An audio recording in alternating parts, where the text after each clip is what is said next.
الحمدللہ وکفا والصلاة والسلام علی عباده الذین اصطفى خصوصا علی افضلہم وخاتم النبیین محمد الامین وعلی آلہ وصحبہ اجمعین اما بعد فقد قال اللہ تبارک وتعالی کما ورد فی سورة البقرہ اعوذ باللہ من الشیطان الرجیم بسم اللہ الرحمن الرحیم وقالوا لن تمسنا النار إلا أياما معدودة قل اتخذتم عند الله عهدا فلن يخلف الله عهده أم تقولون على الله ما لا تعلمون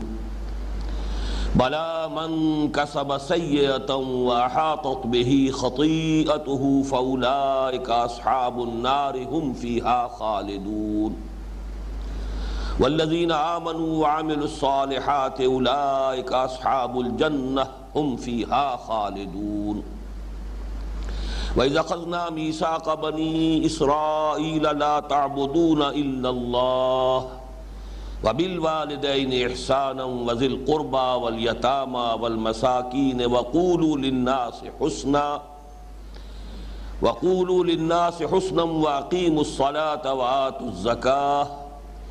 ثم تولیتم الا قلیلا منکم وانتم معرضون وَإِذْ أَخَذْنَا مِيثَاقَكُمْ لَا تَسْفِكُونَ دِمَاءَكُمْ وَلَا تُخْرِجُونَ أَنفُسَكُمْ مِنْ دِيَارِكُمْ ثُمَّ أَقْرَرْتُمْ وَأَنْتُمْ تَشْهَدُونَ ثُمَّ أَنْتُمْ هَؤُلَاءِ تَقْتُلُونَ أَنفُسَكُمْ وَتُخْرِجُونَ فَرِيقًا مِنْكُمْ مِنْ دِيَارِهِمْ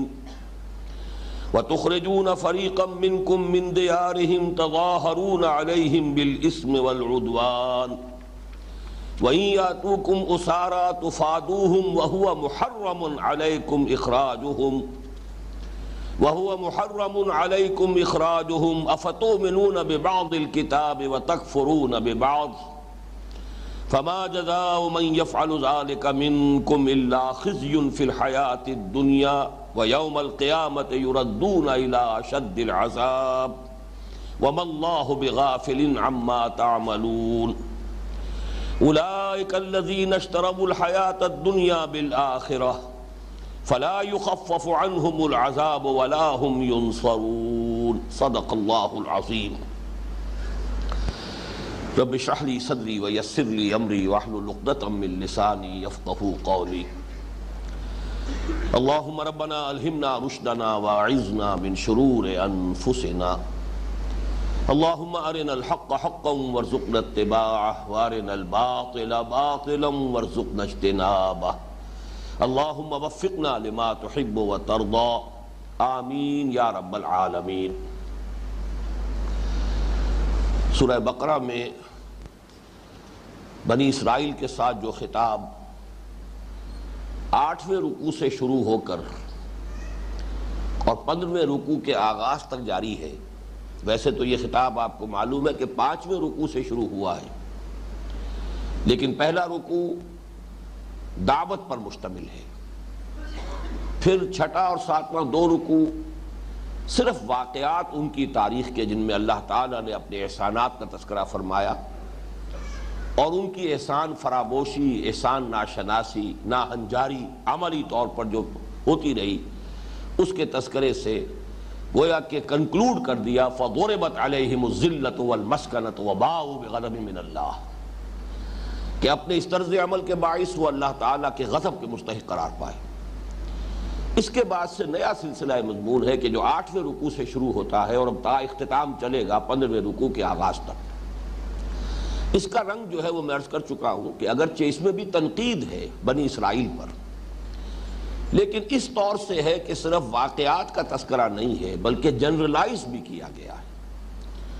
اور زیادہ تر وہ چیزیں یہاں سامنے آ رہی ہیں یکے بعد دیگرے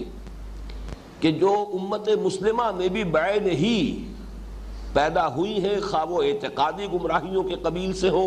اور خواہ عملی گمراہیوں کے قبیل سے ہو۔ یہ گویا کہ پیشگی تنبیہ ہے امت مسلمہ کو، امت محمد کو صلی اللہ علیہ وسلم،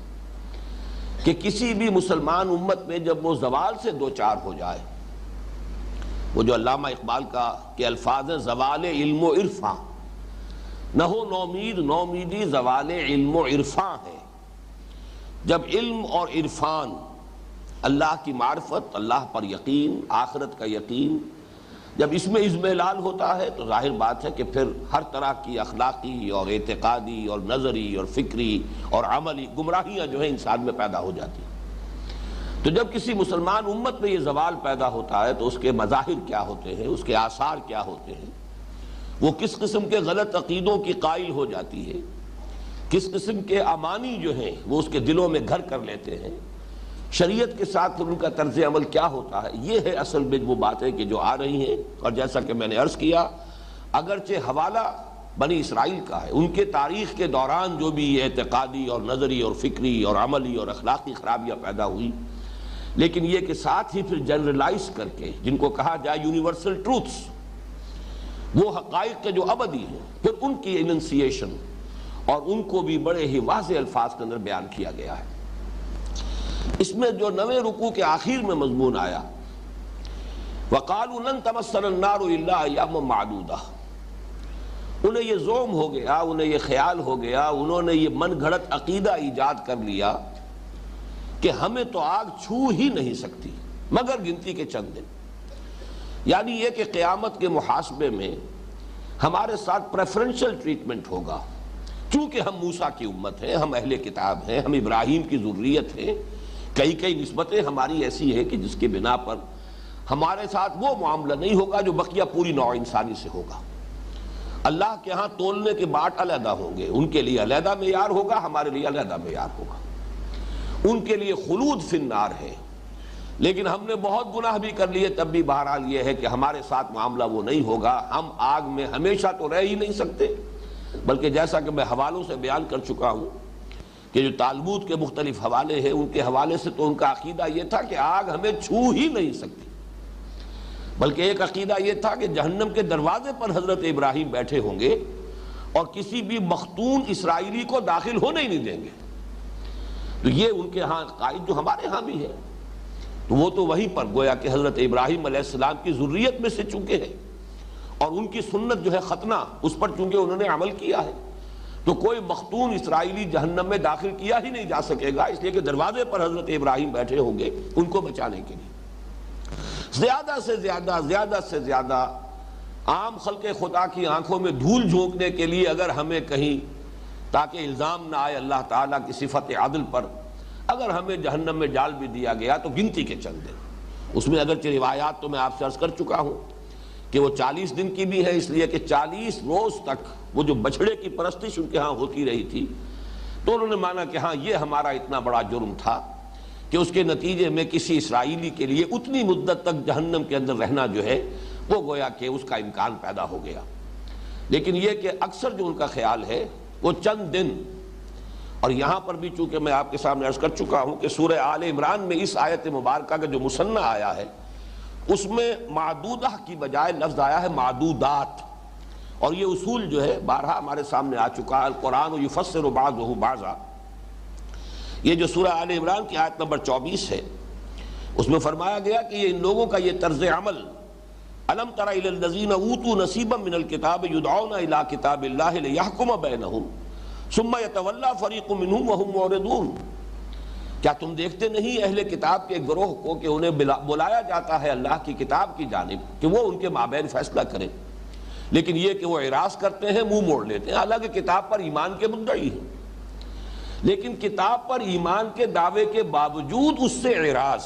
اور اس کے مطابق فیصلے پر راضی نہ ہونا، یہ کیوں ہو گیا؟ بہت بڑا سوال ہے۔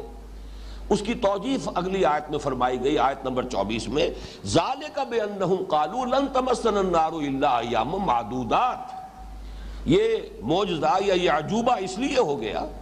کہ مانتے بھی ہیں اور سب کچھ کتاب کے اوپر ایمان کا دعویٰ بھی کرتے ہیں، لیکن کتاب کو حکم ماننے کے لیے تیار نہیں، کتاب کے فیصلے کو قبول کرنے کے لیے تیار نہیں۔ یہ دو عملی یا یہ تضاد یا یہ تناقض یا یہ منافقت ان کی کیوں پیدا ہوئی؟ اس لیے کہ انہوں نے خیال جو ہے اپنے دل میں پکا لیا ہے، ذالک بانہم قالوا لن تمسنا النار الا ایاما معدودات وغرہم فی دینہم ما کانوا یفترون، یہ جو افطرا انہوں نے کیا ہے، من گھڑت خیالات کو جو عقائد کی شکل دے لی ہے، اس کی وجہ سے انہیں ان چیزوں نے ان کے دین میں دھوکہ دیا ہے۔ یہاں لفظ معدودات آیا ہے سورہ بقرہ کی اس آیت میں، معدودات جمع قلت ہے، اور اس کا اطلاق ہوتا ہے 3 سے لے کے 9 تک پر۔ تو یہی جو ہے زیادہ ان کا عقیدہ بھی ہے، تالمود کے مختلف حوالوں سے معلوم ہوتا ہے کہ بس گنتی کے چند دن سے مراد یہ ہے، زیادہ سے زیادہ 9 دن تو ہمیں جہنم میں رکھا جا سکے گا، باقی اس کے بعد ہم نکال لیے جائیں گے۔ اللہ تعالیٰ کا تبصرہ اس پر کیا آیا؟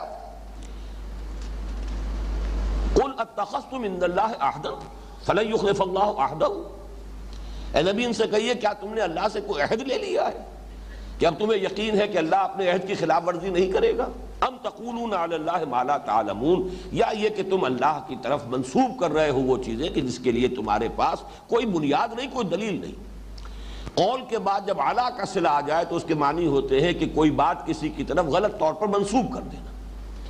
ایک بات آپ نے نہیں کہی ہے لیکن آپ کی جانب منسوب کر کے کہی جا رہی ہے کہ انہوں نے یہ بات کہی ہے، تو یہ گویا کہ قول اعلیٰ ہوگا، کسی پر افترا بازی کرنا۔ ام تقولون علی اللہ ما لا تعلمون۔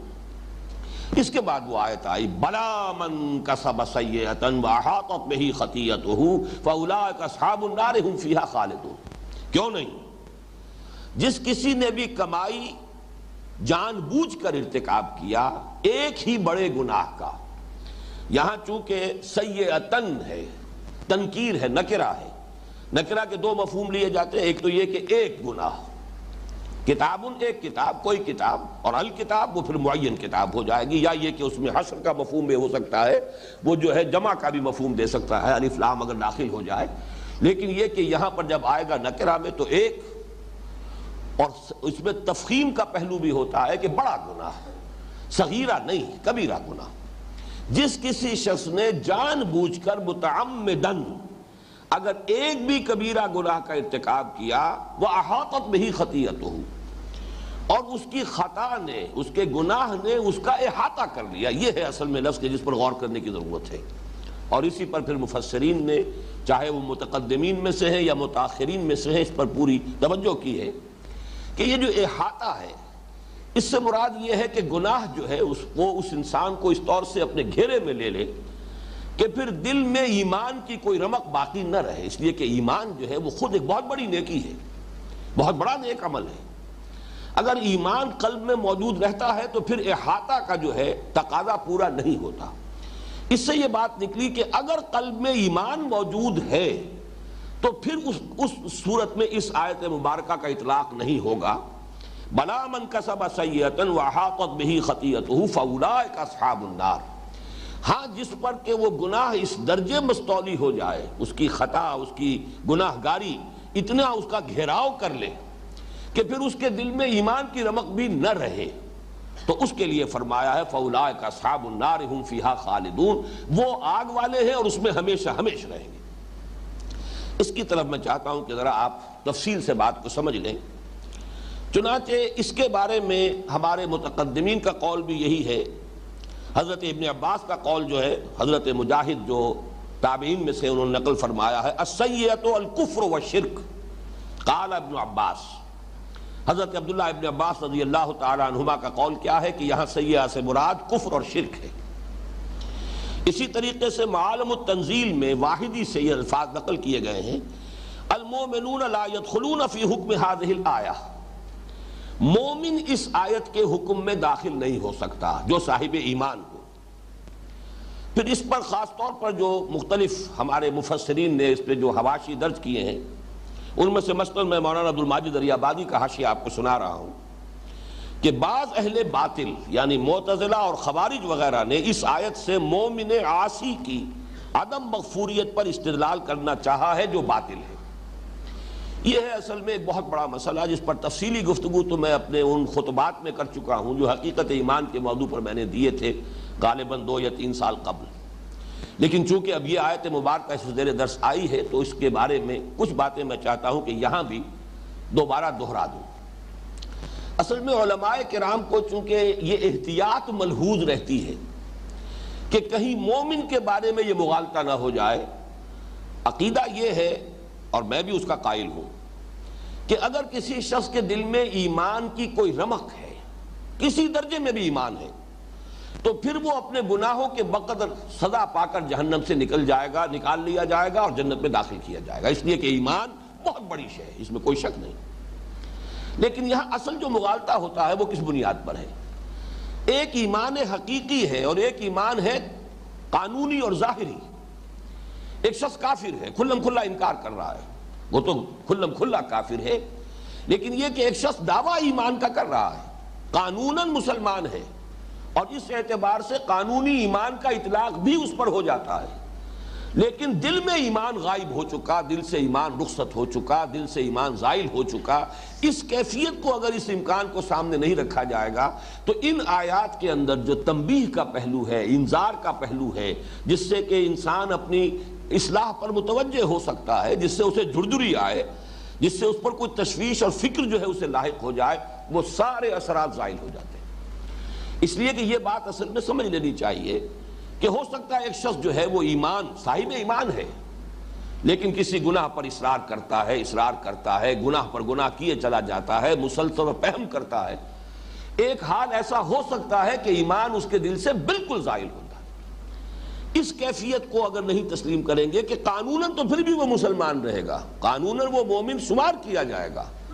لیکن حقیقت کے اعتبار سے کافر ہو چکا۔ اور یہ بات سمجھ میں آتی ہے جب قرآن مجید میں نفاق کے بارے میں جو کچھ فرمایا گیا ہے، سورہ منافقون کی آیت نمبر 3، ذَلِكَ بِأَنَّهُمْ آمَنُوا ثُمَّ كَفَرُوا فَطُبِعَ عَلَىٰ قُلُوبِهِمْ فَهُمْ لَا يَفْقَهُونَ۔ یہ اس لیے کہ وہ ایمان تو لائے تھے، جیسا کہ میں نے حقیقت نفاق کے اپنے خطبات میں کئی مرتبہ واضح کیا کہ ایک تو نفاق ہوتا تھا شعوری، ایک شخص جان بوجھ کر محض دھوکہ دینے کے لیے ایمان لاتا ہے، جیسے کہ سورہ آل عمران کے اندر اس کا تذکرہ کیا گیا کہ یہود کی ایک سازش تھی، انہوں نے سازش کی کہ صبح کے وقت ایمان لے آؤ، آمنوا بالذی انزل علی الذین آمنوا وجہ النہار واکفروا آخرہ۔ اب صبح کے وقت ایمان لاؤ، ایمان کا اعلان کرو، حضور کی صحبت میں جا کے بیٹھو، دن بھر وہاں رہو، شام کو کہو جی ہم نے تو دیکھ لیا، بہت قریب آ کر کچھ نہیں ہے، دور کے ڈھول سہانے تھے، کوئی حقیقت نہیں ہے، ہم تو واپس اپنے دین میں جا رہے ہیں، کفر کرو اور واپس آ جاؤ، تاکہ یہ اسلام کی اور ایمان کی جو ساکھ بن گئی ہے، جو گڈ ول بن گئی ہے کہ جو ایک مرتبہ چکھ لیتا ہے اس کی لذت اور اس کا ذائقہ، پھر وہ اس کو چھوڑنے کے لیے تیار نہیں ہوتا، یہ جو ساکھ ہے ایمان کی، یہ ختم ہو جاتی۔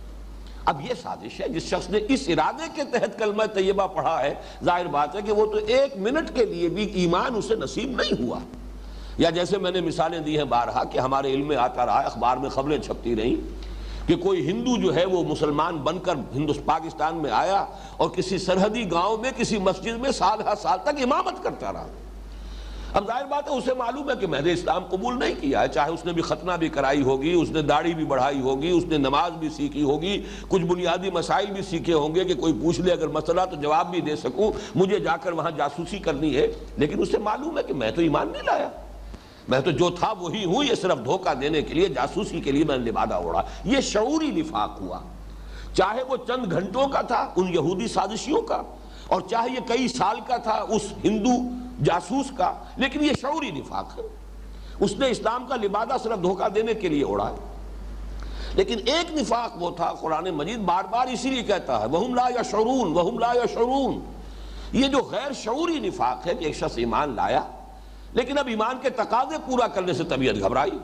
اور پسپائی شروع ہو گئی اندر ہی اندر، یہ پسپائی اندر ہی اندر ہو رہی ہے، اور اس کی وجہ سے جو بھی ایمان کی رمق نصیب ہوئی تھی وہ اس کی پونجی ہاتھ سے جاتی رہی، اندر سے وہ چٹا کافر ہو چکا ہے، لیکن اوپر ونیئر لگی ہوئی ہے، وہ قانونی ایمان کی جو ہے وہ اس کے اوپر شرط پوری ہو رہی ہے، لہذا وہ مسلمان سمجھا جا رہا ہے۔ یہ اگر حقیقت سامنے نہ ہو تو اس آیت کے اندر جو ہمارے لیے ایک انذار کا پہلو ہے وہ در حقیقت وہ سرے سے پھر ہمارے اندر کوئی اس کی وجہ سے تشویش پیدا ہوگی ہی نہیں، کہ اعمال کی وجہ سے بھی ایسا ہو سکتا ہے کہ انسان جو ہے، اور اعمال بھی بہت سے اعمال نہیں، ایک کبیرہ گناہ بھی اگر اس کے اوپر مداومت ہے، اس پر تسلسل ہے، اسی پر ڈیرا لگا لیا گیا ہے، اسی پر انسان جو ہے اوڑھنا بچھونا بنا کر بیٹھ گیا ہے، تو ایک گناہ بھی انسان کے ایمان کو ختم کر کے اسے کفر کے حکم میں داخل کر سکتا ہے، چاہے قانونی اعتبار سے وہ مسلمان تسلیم کیا جا رہا ہو، جیسے کہ عبداللہ ابن ابی بھی آخری وقت تک قانونی طور پر مسلمان سمجھا گیا۔ اچھا، یہ جو منافقین کا تھا ایمان سے کفر کی طرف جانا، سورہ نساء کی بعض آیات سے جو بڑی خوبصورت اس کی تفصیل سامنے آتی ہے، وہ ایک دم نہیں ہو جاتا، بلکہ ایک شخص جب ایمان کی طرف بڑھتا ہے، پھر ایمان کے تقاضوں کو دیکھ کر گھبراتا ہے، پیچھے ہٹتا ہے، پھر وہ کسی وقت پھر طبیعت کے اندر آتا ہے، حضور کی صحبت میں بیٹھا ہے، کچھ قرآن پڑھا ہے، پھر طبیعت میں ایمان کی طرف جو ہے وہ میلان پیدا ہوا، پھر کچھ آگے چلا، پھر جب کوئی تقاضا مشکل آ گیا پھر پسپائی ہوئی۔ تو یہ جیسے ڈوبنے والا آدمی، ایک مرتبہ میں نے مثال دی تھی کہ کوئی شخص جب ڈوب رہا ہوتا تو ایک دم تہ میں نہیں بیٹھ جاتا، ڈبکیاں لگاتا ہے، نیچے گیا پھر اوپر آیا، پھر نیچے گیا پھر اوپر آیا، اور بین ہی وہی نقشہ جو ہے کھینچا گیا ہے سورہ نساء کی اس آیت میں، ان الذین آمنوا ثم کفروا ثم آمنوا ثم کفروا ثم ازدادوا کفرا لم یکن اللہ لیغفر لهم ولا لیہدیہم سبیلا بشر المنافقین بان لهم عذابا الیما۔ وہ لوگ جو ایمان لائے پھر انہوں نے کفر کیا، پھر ایمان لائے پھر کفر کیا، پھر کفر میں بڑھتے چلے گئے، جیسے کہ وہ ڈبکیاں لینے والا شخص ایک دفعہ نیچے گیا پھر اوپر آیا، پھر نیچے گیا پھر اوپر آیا، پھر جو گیا سو گیا، پھر وہ جا کر جو ہے تہ میں بیٹھ گیا۔ بعین ہی یہی معنوی سطح پر ہوتا ہے ایمان، پھر ایمان کے بعد کفر، کعبہ مجھے روکے ہے تو کھینچے ہے مجھے کفر، ایمان مجھے روکے ہے تو کھینچے ہے مجھے کفر، کعبہ میرے پیچھے ہے کلیسا میرے آگے، اسی تذبذب میں مذبذبین بین ذالک لا الہ ہؤلاء ولا الہ ہؤلاء، یہ کیفیت رہتی ہے کچھ عرصے، اس کے بعد آدمی جو ہے اس کفر کے اوپر، لیکن کفر معنوی، کفر حقیقی، کفر باطنی، کفر قانونی نہیں، قانونی طور پر پھر بھی مسلمان ہے۔ اس حقیقت کو سمجھ لیجئے تو پھر یہ آیات، لیکن چونکہ علماء کرام کو وہ جو اہل سنت کا اجماعی عقیدہ ہے اس کی حفاظت کرنی ہے، معتزلہ کے مقابلے میں اور خوارج کے مقابلے میں، چونکہ خوارج نے بہت بڑی گمراہی کا ارتکاب کیا کہ کبیرہ گناہ جس نے کیا وہ کافر ہو گیا، مرتد ہو گیا، جب مرتد ہو گیا واجب القتل ہے، اس کی جان اور خون بھی مباح، اس کا مال بھی مباح، اس کی عورت بھی جو ہے گویا کنیز کی حیثیت سے اب آپ اپنے گھر میں ڈال لیجئے، سب کچھ ہو گیا، وہ کافر ہو گیا اس لیے کہ اس نے کبیرہ گناہ کا ارتکاب کیا۔ یہ بہت بڑی گمراہی تھی اور تاریخ اسلام میں سب سے بڑی عظیم گمراہی یہی ہوئی۔ تو اس سے گھبراتے ہیں علماء اسلام کہ کہیں کسی کے ذہن میں اس قسم کی انتہا پسندی اور مغالطہ پیدا نہ ہو جائے۔ اسی طریقے سے معتزلہ نے ایک بن گھڑت شکل بنا لی ہے، منزلۃ بین المنزلتین، کہ ایک شخص نہ مسلمان ہے نہ کافر ہے تو کیا ہے بھائی؟ یہ بھی میں اس کی حقیقت پوری بیان کر چکا ہوں، میرے ان خطبات کے کیسٹس موجود ہیں، ان کو لے کر سنیے۔ حقیقت میں یہ گمراہیاں جو ہیں ان سے بچانے کے لیے اس قسم کی آیات کی جب تعویل کی جاتی ہے تو اس میں در حقیقت بات وہ اس نتیجہ یہ نکلتا ہے کہ پھر تاثیر ختم ہو جاتی ہے، ان آیات کے اندر پھر لوگوں کو لرزہ طاری کرنے والی جو ایک کیفیت ہے وہ ان کے اندر باقی نہیں رہتی۔ میں مثال آپ کے سامنے رکھ رہا ہوں اسی آیت مبارکہ پر، اب میں یہ باقی اور لوگوں کے حوالے نہیں دے رہا، آپ کو معلوم ہے کہ جو دیوبندی مکتب فکر کے مفسرین ہیں، علماء ہیں، ایک خصوصی ان کے ساتھ ایک بہرحال ایک ذہنی مناسبت ہے مجھے، اور خاص طور پر حضرت شیخ الہند کے بارے میں تو میرا قول ہے، میرا خیال ہے، بلکہ مجھے یقین کی حد تک ہے کہ 14ویں صدی ہجری کے سب سے بڑے مجدد اعظم حضرت شیخ محمود الحسن، وہ میرے نزدیک شیخ الہند جن کو کہا جاتا ہے، وہ مجدد اعظم تھے 14ویں صدی ہجری کی۔ تو یہ میرے دل میں ان کا مقام ہے، قدر و قیمت ہے ان کی میری نگاہوں میں، لیکن اس کے باوجود وہاں جہاں اختلاف کی بات ہے وہ میں اپنا اظہار اختلاف کر رہا ہوں۔ چنانچہ اس آیت کے بارے میں مولانا تھانوی نے لکھا، کیوں نہیں جو شخص قصداً بری باتیں کرتا رہے اس کو اس کی خطا اور قصور اس طرح احاطہ کر لے کہ کہیں نیکی کا اثر تک نہ رہے، سو ایسے لوگ اہل دوزخی ہوں گے اور وہ اس میں ہمیشہ ہمیش رہیں گے۔ شیخ الہند لکھ رہے ہیں، گناہ کسی کا احاطہ کر لے اس کا یہ مطلب ہے کہ گناہ اس پر ایسا غلبہ کر لے کہ کوئی جانب ایسی نہ ہو کہ گناہ کا غلبہ نہ ہو، حتیٰ کہ دل میں ایمان و تصدیق بھی باقی نہ رہے۔ اگر دل میں ایمان و تصدیق بھی ہوگی تو احاطہ مذکور محقق نہ ہوگا، تو اب کافر ہی پر اس کا اطلاق اور کافر ہی پر یہ صورت صادق آ سکتی ہے۔ یہ حاشیہ جو پڑھے گا یہاں کافر کو اس معروف معنی میں لے گا، ہندو کافر ہے، سکھ کافر ہے، عیسائی کافر ہے، یہودی کافر ہے، ہم تو کافر نہیں ہیں، لہذا ہم پر اس آیت کا اطلاق ہو ہی نہیں سکتا۔ یہ وہ چیز ہے کہ جس کی بنا پر اس آیت کو آپ پڑھیں گے اور کوئی آپ کے دل پر بھی لرزہ طاری نہیں ہوگا، کوئی آپ کو تشویش لاحق نہیں ہوگی، اس لیے کہ یہاں پر اس قانونی اور حقیقی کفر کی جب تک کہ وضاحت نہ کی جائے تو وہ بات جو ہے پھر بہت ہی ایک جھوٹی تسلی دینے والی انسان کے لیے ہو جائے گی، حالانکہ مانتے علماء کرام اس حقیقت کو تسلیم کرتے ہیں۔ المعاصی برید الکفر، گناہ جو ہے وہ کفر ہی کے پیغام ہے. آپ نے گناہ کیا ہے تو گویا کہ کفر کا اثر آپ کے دل پر ہو گیا ہے. پھر گناہ کیا ہے پھر اور اثر ہو گیا, پھر گناہ کیا پھر اور اثر ہو گیا ہے. متعدد ایسی روایات موجود ہیں جن میں سے ایک روایت کا تو متن بھی میں لے کر آیا ہوں. یہ حضرت ابو ہریرہ رضی اللہ تعالیٰ عنہ سے یہ روایت مروی ہے. احمد ابن حنبل نے بھی روایت کیا, امام ترمذی نے بھی روایت کیا, امام ابن ماجہ نے بھی روایت کیا. الفاظ یہ ہے کہ حضور نے فرمایا ان المؤمن اذا اذنب, اور ایک روایت میں اذنبا کے بعد ذنبن کا لفظ بھی ہے. یقیناً ایک مومن شخص جب گناہ کرتا ہے کوئی ایک گناہ, کانت نقطۃ سوداء فی قلبہ, تو وہ گناہ اس کے دل میں ایک سیاہ داغ بن جاتا ہے. فإن تاب واستغفر, پھر اگر اس نے توبہ کی اور استغفار کر لیا, سقل قلبہ, تو دل جو ہے اس کا صاف ہو جاتا ہے, اس پر سیقل ہو جاتی ہے, پھر وہ سیاہ جو داغ ہے اس کا اثر زائل ہو جاتا ہے. وإن زاد زادت, لیکن اگر گناہ ہی کرتا رہے, اضافہ کرتا رہے, تو یہ جو سیاہی ہے یہ بڑھتی رہتی ہے حتی تعلو قلبہ, یہاں تک کہ حتی تعلو قلبہ, اس کے پورے دل کے اوپر طاری ہو جاتی ہے. فذالک الران الذی ذکر اللہ تعالی کلا بل ران علی قلوبہم ما کانوا یکسبون, یہ ہے وہ رین, یہ زنگ جو دلوں پر آ جاتا ہے جس کا کہ ذکر اللہ تعالی نے سورہ مطففین کی اس آیت میں کیا ہے. ایک اور روایت میں الفاظ یہاں تک آئے ہیں کہ جب وہ گناہ کرتا رہتا ہے تو پورا دل سیاہ ہو جاتا ہے اور پھر وہ اس طرح بند ہو جاتا ہے اور اس کے اوپر مہر کر دی جاتی ہے. طبع اللہ علی قلوبہم, بین ہی وہ الفاظ ہیں جو سورہ منافقون کی آیت نمبر 3 میں آئے ہیں. ذالک بانہم آمنوا ثم کفروا فطبع علی قلوبہم فہم لا یفقہون, اور الفاظ یہ ہیں دوسری روایت کے, پھر اس میں کوئی خیر داخل ہو ہی نہیں سکتا. دل کے اوپر مہر لگ گئی, اب اس مہر کی وجہ سے اس دل کے اندر کوئی خیر داخل ہو ہی نہیں سکتا. یہ کیفیت جو ہے یہ کفر معنوی ہے, بغیر کفر قانونی کے. اوپر سے ایک شخص مسلمان ہے, اگر ہم اس امکان کو سامنے رکھیں گے تو پھر یہ کہ ان آیات کے اندر ہمارے لیے تنبیہ کا پہلو ہے. یہ ساری آیات جیسا کہ میں نے عرض کیا ہے بنی اسرائیل ہی کی تاریخ بیان کرنے کے لیے نہیں ہے, یہ ہماری تعلیم کے لیے, ہماری تعدیب کے لیے, ہماری تنبیہ کے لیے, ہمیں پیشگی طور پر متنبہ کرنا مقصود ہے کہ مسلمانوں یہ کیفیت بھی ہو جاتی ہے, ہوئی ہے, تم اپنے آپ کو اس سے بچانے کی کوشش کرنا. میں ایک اور مثال دیتا ہوں آپ کی. اسی میرے نزدیک علماء کرام کی یہ جو احتیاط ہے اس کی وجہ تو سمجھ میں آتی ہے, لیکن اس احتیاط میں اتنا غلو ہو گیا ہے, اتنے آگے بڑھ گئے ہیں کہ ان آیات مبارکہ کی تاثیر ختم ہو گئی ہے کہ مسلمان پڑھتا ہوا نکل جائے گا اور اس کو کوئی تشویش لاحق نہیں ہوگی. اب اس کی مثال میں آپ کو دے رہا ہوں.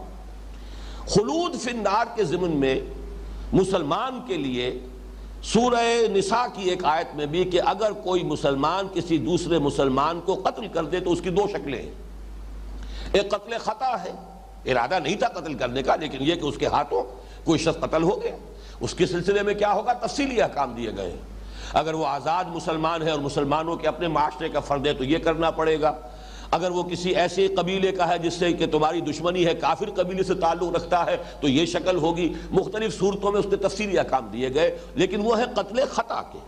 قتل عمد پہ جو آیت آئی ہے وہ یہ ہے, وَمَن يَقْتُلْ مُؤْمِنًا مُتَعَمِّدًا فَجَزَاؤُهُ جَهَنَّمُ خَالِدًا فِيهَا وَغَضِبَ اللَّهُ عَلَيْهِ وَلَعَنَهُ وَأَعَدَّ لَهُ عَذَابًا عَظِيمًا. اس کا جو ترجمہ کیا ہے مولانا مفتی محمد شفیع صاحب نے رحمہ اللہ, وہ دیکھیے کس قدر صاف ہے, کتنا بالکل کلیئر ہے کہ جس میں کوئی اشتباہ نہیں. ترجمہ کیا ہے, اور جو کوئی قتل کرے مسلمان کو جان کر تو اس کی سزا دوزخ ہے, پڑا رہے گا اسی میں, اور اللہ کا اس پر غضب ہوا اور اس کو لعنت کی اور اس کے واسطے تیار کیا بڑا عذاب. گویا کہ صحیح ترجمہ ہے یہ کہ اس کے لیے خلود کا معاملہ ہے, خالدن فیہا, اس میں وہ ہمیشہ ہمیشہ رہے گا, اسی میں پڑا رہے گا, اس لیے کہ اس نے ایک مومن کو جان بوجھ کر قتل کیا. لیکن اب نوٹ جب کر رہے ہیں, نوٹ کرنے میں بریکٹس میں اضافے کر کے حاشیے کے اندر وہ اضافے کر دیے کہ جس سے وہ ساری تاثیر ختم ہو جاتی. اب وہ آپ سن لیجئے. اور جو شخص کسی مسلمان کو قصدن قتل کر ڈالے تو اس کی اصلی سزا تو جہنم میں اس طرح رہنا ہے کہ ہمیشہ ہمیشہ اسی میں رہے گا. لیکن اللہ تعالیٰ کا فضل ہے کہ یہ اصلی سزا جاری نہ ہوگی, بلکہ ایمان کی برکت سے آخر نجات ہو جائے گی,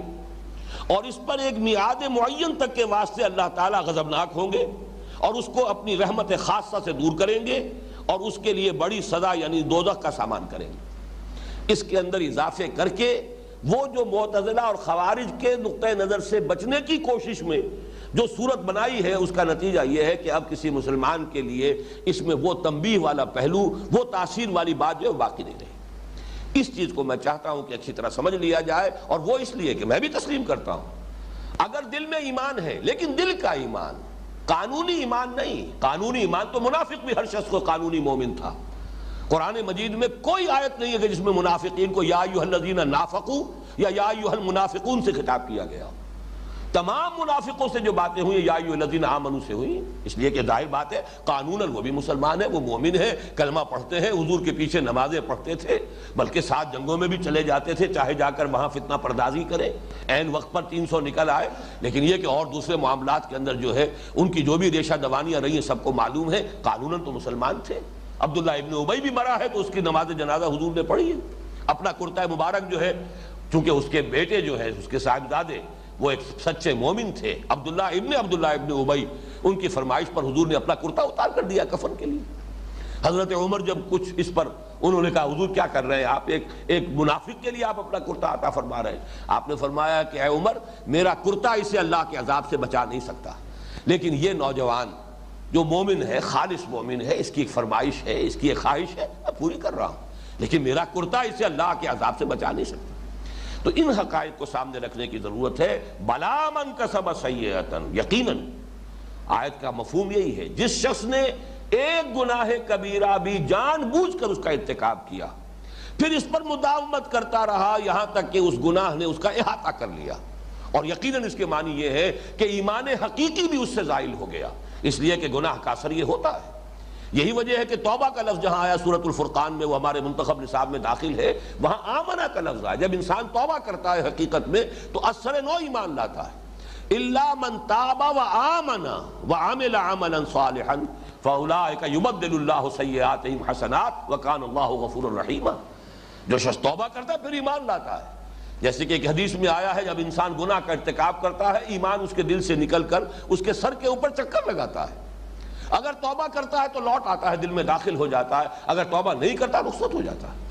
لیکن یہ سارا معاملہ ایمان حقیقی، قلبی ایمان والا یہ جو معاملہ ہے، یہ قانونی ایمان، چاہے زانی ہو، چاہے شرابی ہو، چاہے چور ہو، چاہے ڈاکو ہو، وہ پہلے بھی مسلمان ہے، بعد میں بھی مسلمان ہے، قانوناً وہ مسلمان رہتا ہے، گناہ کبیرہ کے ارتکاب سے کوئی شخص کافر نہیں ہو جاتا، مرتد نہیں ہو جاتا، قانونی اسلام اس کا برقرار رہے گا۔ البتہ حقیقی ایمان کا معاملہ اور ہے، اور یہ کہ اگر حقیقتاً ایمان زائل ہو چکا ہو، مانن انسان کافر ہو چکا ہو، جیسے کوئی منافق، یا یہ کہ چاہے وہ اپنے نفاق پر شعوری طور پر متنبع نہیں ہے، خود نہیں جانتا اپنے آپ کو کہ میں منافق ہوں، تب بھی اگر گناہ کا احاطہ ایسا ہو گیا ہے کہ جس سے ایمان قلبی جو ہے وہ زائل ہو گیا ہے، تو اس پر اس آیت کا اطلاق ہوگا، چاہے ظاہری اعتبار سے دنیا میں وہ مسلمان سمجھا جا رہا ہو اور اسے اپنا گمان ہو۔ وَزَعَمَ أَنَّهُ مُسْلِمٌ۔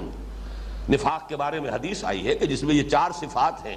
یا 3 صفات غالباً، اس حدیث کے اندر الفاظ یہ آئے ہیں کہ چاہے وہ جب وہ بولے جھوٹ بولے، جب اس کے پاس امانت رکھائی جائے خیانت کرے، جب وعدہ کرے خلاف ورزی کرے تو وہ مومن ہے، وہ منافق ہے۔ وَإِن صَامَ وَصَلَّى وَزَعَمَ أَنَّهُ مُسْلِمٌ یا انہ مومن، مجھے یاد نہیں آ رہا کہ ان میں سے کون سا لفظ ہے، چاہے وہ نماز پڑھتا ہو، روزہ رکھتا ہو اور اپنے آپ کو مسلم و مومن سمجھتا ہو۔ ایک شخص سمجھ رہا ہے اپنے آپ کو مسلم و مومن، لیکن یہ کہ حقیقت کے اعتبار سے وہ کافر ہو چکا ہے، منافق ہے۔ اس کو ذہن میں رکھیے تو پھر یہ آیت مبارکہ ہمارے لیے ایک بہت بڑی تنبیہ، ہمیں ہر وقت متنبہ کرنے کے لیے اس کی تاثیر جو ہے وہ بہت ہی، میں سمجھتا ہوں کہ قیمتی تاثیر ہے۔ بلا من کسب سیئۃ واحاطت بہ خطیئتہ فاولئک اصحاب النار هم فیہا خالدون والذین آمنوا وعملوا الصالحات، اور وہ لوگ جو ایماندار جنہوں نے نیک عمل کیے، اولئک اصحاب الجنہ، وہ جنت والے ہیں، ہم فیہا خالدون، وہ اس میں رہیں گے ہمیشہ ہمیشہ۔ اب یہ در حقیقت وہی مضمون ہے جو اسی سورہ مبارکہ کی آیت نمبر 62 میں آ چکا ہے۔ میں نے عرض کیا تھا 8ویں رکوع سے جو مضمون شروع ہوا ہے، پہلی آیت یہی تھی، ان الذین آمنوا والذین ہادوا والصابئین والنصارى من آمن باللہ والیوم الآخر وعمل صالحا فلہم اجرہم عند ربہم ولا خوف علیہم ولا ہم یحزنون۔ وہی قانون جو 8ویں رکوع کے شروع میں آیا تھا، اسی قانون کو 9ویں رکوع کے اختتام پر پھر اس آیت کے اندر لے آیا گیا کہ یہ اچھی طرح سمجھ لو، کوئی گروہی نسبت کسی امت میں ہونا، کسی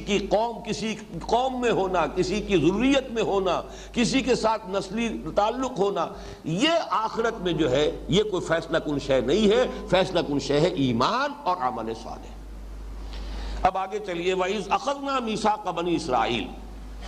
اب اس رکوع میں 10ویں رکوع میں بہت اس اعتبار سے کہ صرف 4 آیات پر مشتمل ہے، 2 مرتبہ میثاق کا ذکر ہو رہا ہے جو بنی اسرائیل سے اللہ تعالیٰ نے لیا، اگرچہ یہ ذکر اس سے پہلے بھی آ چکا ہے آیت نمبر 63 میں، وَإِذْ أَخَذْنَا مِيثَاقَكُمْ وَرَفَعْنَا فَوْقَكُمُ الطُّورَ، وہاں ہم یہ پڑھ چکے ہیں۔ اب یہاں وہ میثاق کیا تھا، اس کو 2 حصوں میں تقسیم کر کے یہاں بیان کیا جا رہا ہے۔ پہلا میثاق جس کا تذکرہ ہو رہا ہے یہ کل دین کی حقیقت کو سموئے ہوئے ہے۔ یہ یوں سمجھیے کہ جیسے حضرت عبداللہ ابن عباس رضی اللہ تعالی عنہما کا قول ہے کہ سورہ بنی اسرائیل کے جو 2 رکوع ہیں، تیسرا اور چوتھا، وہ تورات کے 10 کمانڈمنٹس جو ہیں، احکام 10 کی قرآنی تعبیر ہے، وہی جو احکام دیے گئے تھے تورات میں، جو بنیاد ہے شریعت کے، اگرچہ شریعت میں آ کے تفصیل میں فرق ہو گیا ہے، شریعت موسوی میں اور شریعت محمدی میں علی صاحب الصلاۃ والسلام، لیکن یہ کہ اصل اور بنیاد تو ایک ہی ہے۔ تو وہ در حقیقت فنڈامنٹلز جو ہیں وہ دیے گئے ہیں وہاں 2 رکوعوں میں، سورہ انعام میں 1 رکوع میں، اور یہاں پر وہ دیے جا رہے ہیں چند الفاظ کے اندر کہ وہ اصل فنڈامنٹلز کیا ہیں، شریعت موسوی اور شریعت محمدی علی صاحب الصلاۃ والسلام، ان دونوں کے اصل اصول اور مبادی کیا ہے۔ وہ تو ہے ایک عام میثاق۔ اس کے بعد تذکرہ ہوگا ایک میثاق خاص ہے جو یہود سے لیا گیا، چونکہ خاص طور پر اس کے حوالے سے کسی مسلمان امت میں جو گمراہی پیدا ہوتی ہے، جو بڑے پیمانے پر ہمارے اندر پیدا ہوئی ہے، آج شاید ہی کوئی مسلمان ہو، میں دعوے سے کہتا ہوں، جو اس گمراہی سے بچا ہوا ہو۔ اس قدر یونیورسل گمراہی ہے، اس گمراہی کو بیان کرنا مقصود ہے، لہذا اس حصے کو علیحدہ کیا ہے اس کو ایمفیسائز کرنے کے لیے۔ پہلا حصہ کیا ہے، وَإِذْ أَخَذْنَا مِيثَاقَ بَنِي اسرائیل، اور یاد کرو جب کہ ہم نے لیا تھا عہد بنی اسرائیل سے، وہ عہد کن امور پر مشتمل تھا، لا تعبدون الا اللہ، پہلی بات نہیں بندگی کرو گے اللہ کے سوا کسی کی۔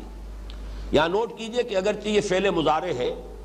اور یہ انشائیہ نہیں ہے، خبریہ کلام ہے،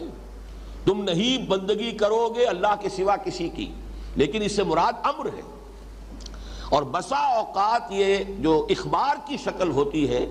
لیکن مقصود اس سے امر ہوتا ہے، اس میں نہایت ایمفیسس بڑھ جاتا ہے، زور بڑھ جاتا ہے۔ آپ کسی سے کہتے ہیں ڈو اٹ، یہ فعل امر ہے، یو ول ڈو اٹ، اب اس میں جو زور ہے وہ ڈو اٹ میں نہیں ہے، you will do it, you have to do it. یہ جو انداز ہے یہ در حقیقت زور دینے کے لیے، تو فرمایا پہلی بات نہایت زور دے کر، لا تعبدون الا اللہ، ہرگز نہیں پوجو گے اللہ کے سوا کسی کو، نہیں بندگی اور پرستش کرو گے اللہ کے سوا کسی کی۔ نمبر 2 وبالوالدین احسان۔ آپ دیکھیے سورہ بنی اسرائیل کا جو میں نے حوالہ دیا تھا، وہاں 3 رکوع کی پہلی آیت کیا ہے، وَقَضَىٰ رَبُّكَ أَلَّا تَعْبُدُوا إِلَّا إِيَّاهُ وَبِالْوَالِدَيْنِ إِحْسَانًا۔ پھر وہاں تفصیل آئی ہے بالوالدین احسانہ کے ساتھ، بہت ہی وضاحت کے ساتھ گفتگو ہوئی ہے۔ یہاں چونکہ بڑے اختصار کے ساتھ، یوں سمجھیے کہ ایک ہی آیت میں در حقیقت وہ پورے دین کا لب لباب، جو بھی شریعت کے اصول اور مبادی ایک آیت میں لائے جا رہے ہیں، وہاں 2 رکوعوں میں ہے، سورہ انعام میں 1 رکوع میں ہے، لیکن یہاں ایک آیت میں ہے۔ یہی قرآن مجید کا اسلوب ہے کہ کہیں ایک بات جو ہے انتہائی مخفف کر کے اور مختصر کر کے اور اس کو سمو دیا جاتا ہے چند الفاظ میں، جیسے کہ دریا کو ہم کہتے ہیں محاورے میں کہ کوزے میں بند کر دیا گیا، کہیں اسی کی شرح و بست ہے، اس کو پھیلایا جا رہا ہے، اسی کا سمجھیے کہ مطول ورشن ہے، اور کہیں اس کا انتہائی اختصار کے ساتھ ہے۔ تو اختصار کی انتہائی مثال یہ ہے، وَإِذْ أَخَذْنَا مِيثَاقَ بَنِي إِسْرَائِيلَ لَا تَعْبُدُونَ إِلَّا اللَّهَ وَبِالْوَالِدَيْنِ إِحْسَانًا، والدین کے ساتھ حسن سلوک، نیک سلوک، ان کی خدمت، ان کی دلجوئی، ان کا ادب۔ فَلَا تَقُلْ لَهُمَا أُفٍّ وَلَا تَنْهَرْهُمَا وَقُلْ لَهُمَا قَوْلًا كَرِيمًا وَاخْفِضْ لَهُمَا جَنَاحَ الذُّلِّ مِنَ الرَّحْمَةِ وَقُلْ رَبِّ ارْحَمْهُمَا كَمَا رَبَّيَانِي صَغِيرًا۔ یہ چونکہ ہمارے منتخب نصاب میں درس شامل ہے، لہذا تفصیل میں یہاں جانے کی ضرورت نہیں، اسی کے تابع کیا ہے، وَذِي الْقُرْبَى وَالْيَتَامَى وَالْمَسَاكِينِ۔ اور یہ کہ یہ نیک سلوک جو ہے یہ صرف والدین کے ساتھ نہیں، والدین تو اولاً اصلاً، اس لیے کہ ان کا تو احسان تم پر اتنا ہے کہ اللہ کے بعد سب سے بڑا احسان تم پر تمہارے والدین کا ہے۔ خالق حقیقی اللہ ہے، لیکن اس دنیا میں تمہاری پیدائش، تمہاری پرورش، اس کا سارا معاملہ جو ہے عالم اسباب میں وہ تو والدین کے ذریعے سے ہوا ہے۔ تمہارا وجود ان کے ذریعے سے ہے، پھر تمہاری پرورش ان کے ذریعے سے ہوئی ہے۔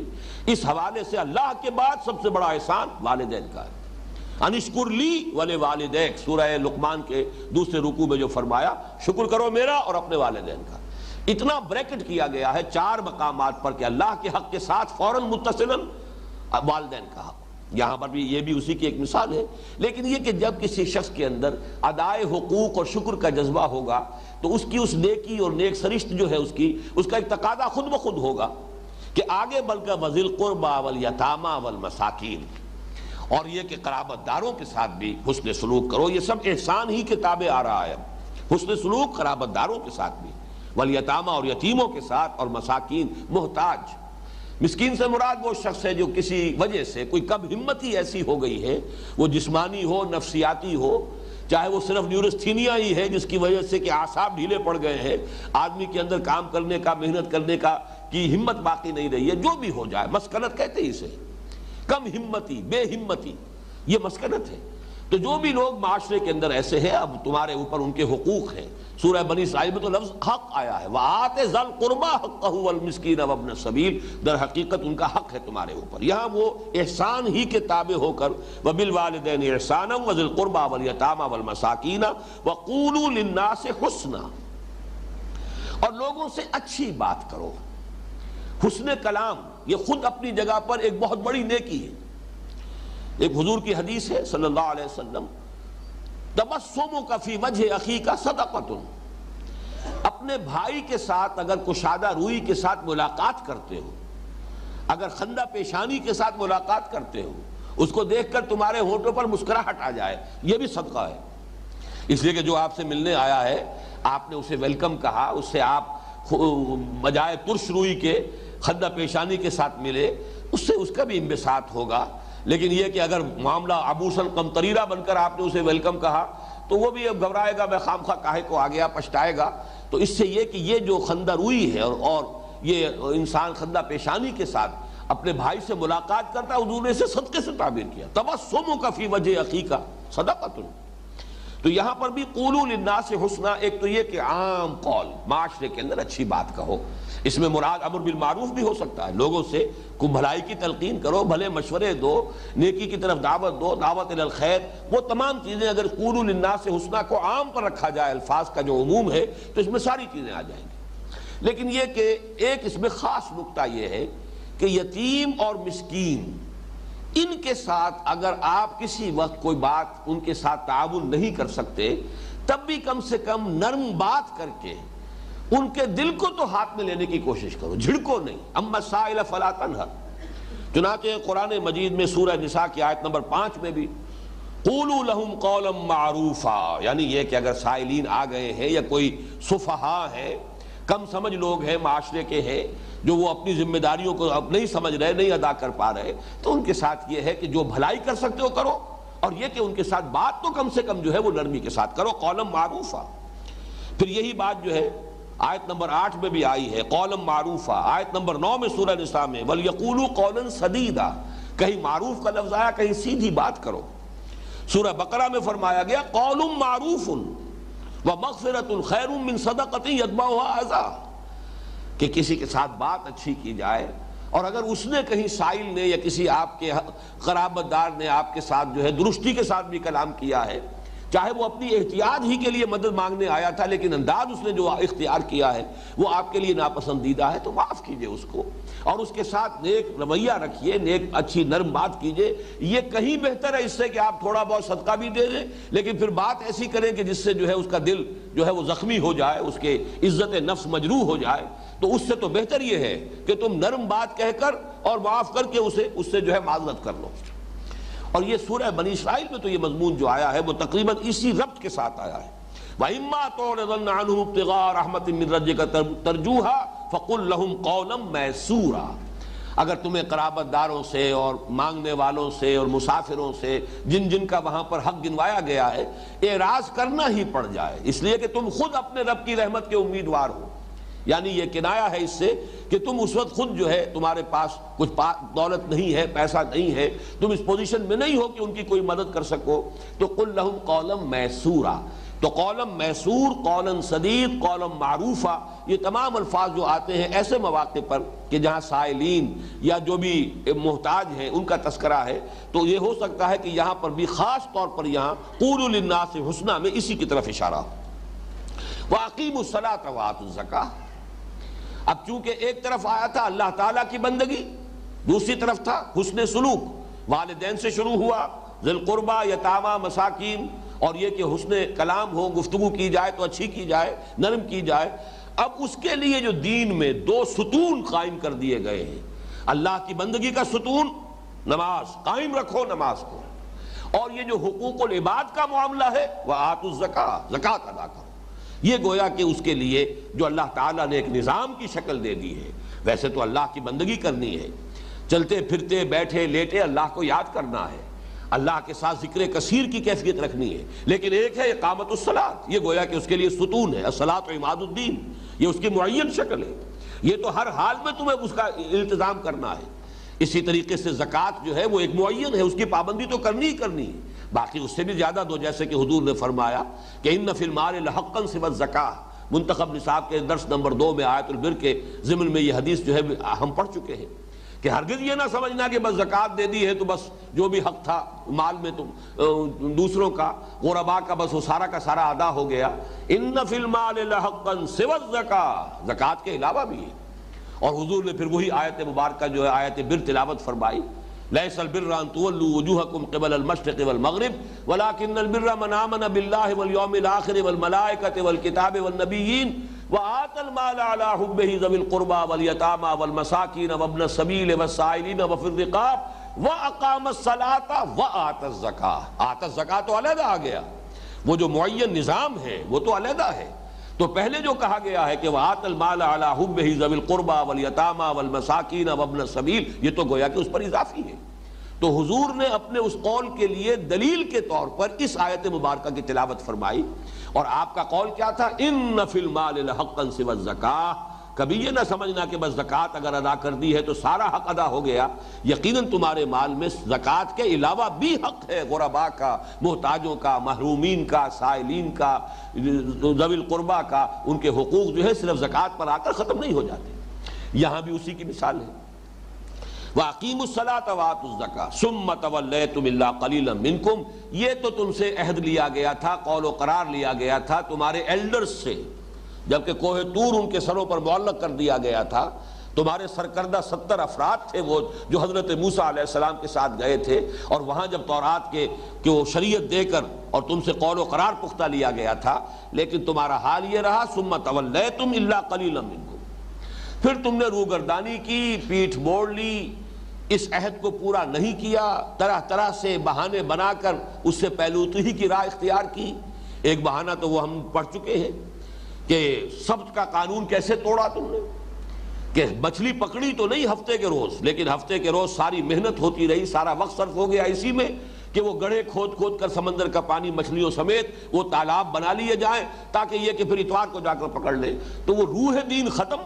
اس لیے کہ وہ تو اس لیے تھا کہ پورا ہفتے کا دن تم صرف کرو اللہ کی یاد میں، عبادت میں، تلاوت میں، تورات کی تلاوت کرو، تعلیم و تعلم کا معاملہ ہو، سمجھنے سمجھانے کا ہو، آپس میں مذاکرہ ہو رہا ہو تورات کا، اللہ کو یاد کرو، نماز پڑھو، اس کے لیے تھا۔ تم نے یہ کیا کہ وہ وقت تو لگا دیا سارا جو ہے اسی دھندے کے اندر، لیکن اپنے دل میں مطمئن یہ کہ ہم نے مچھلی پکڑی نہیں ہے، لہذا گویا کہ قانون شریعت کی ہم نے خلاف ورزی نہیں کی۔ یہ بھی بالکل وہی بات ہے کہ اندر سے وہی دیمک چٹ کر چکی ہے، لیکن اوپر ونیئر لگا ہوا ہے، لکڑی کی ایک تختی سی جو ہے وہ اس نے چھوڑ دی ہے، تاکہ جو ہے گھر والا جو ہے اسے یہ خیال نہ ہو کہ میری چوکھٹ جو ہے وہ ختم ہو گئی، بلکہ دھوکے ہی کے اندر رہے کہ چوکھٹ تو کھڑی ہے، جبکہ حقیقت میں وہ دیمک جو ہے اندر سے اسے کھوکھلا کر چکی ہے۔ تو تم نے بھی شریعت کے ساتھ یہی تم نے مذاق کیا ہے، یہی کھیل کھیلا ہے۔ تو یہاں فرمایا ثم تولیتم الا قلیلا منکم وانتم معرضون، یہ انتم معرضون، تمہارے اندر اعراض، پہلوتی ہی کرنا، کسی طریقے سے شریعت کی پابندیوں سے اپنے آپ کو بچانا، اس کا رجحان جو ہے نہایت راسخ تھا، پختہ تھا۔ یہ تم نے جو کچھ کیا ہے نیت کے ساتھ کیا، ارادے کے ساتھ کیا، وانتم معرضون، یہ ایسا نہیں ہے کہ مغالطے میں ہوا ہو۔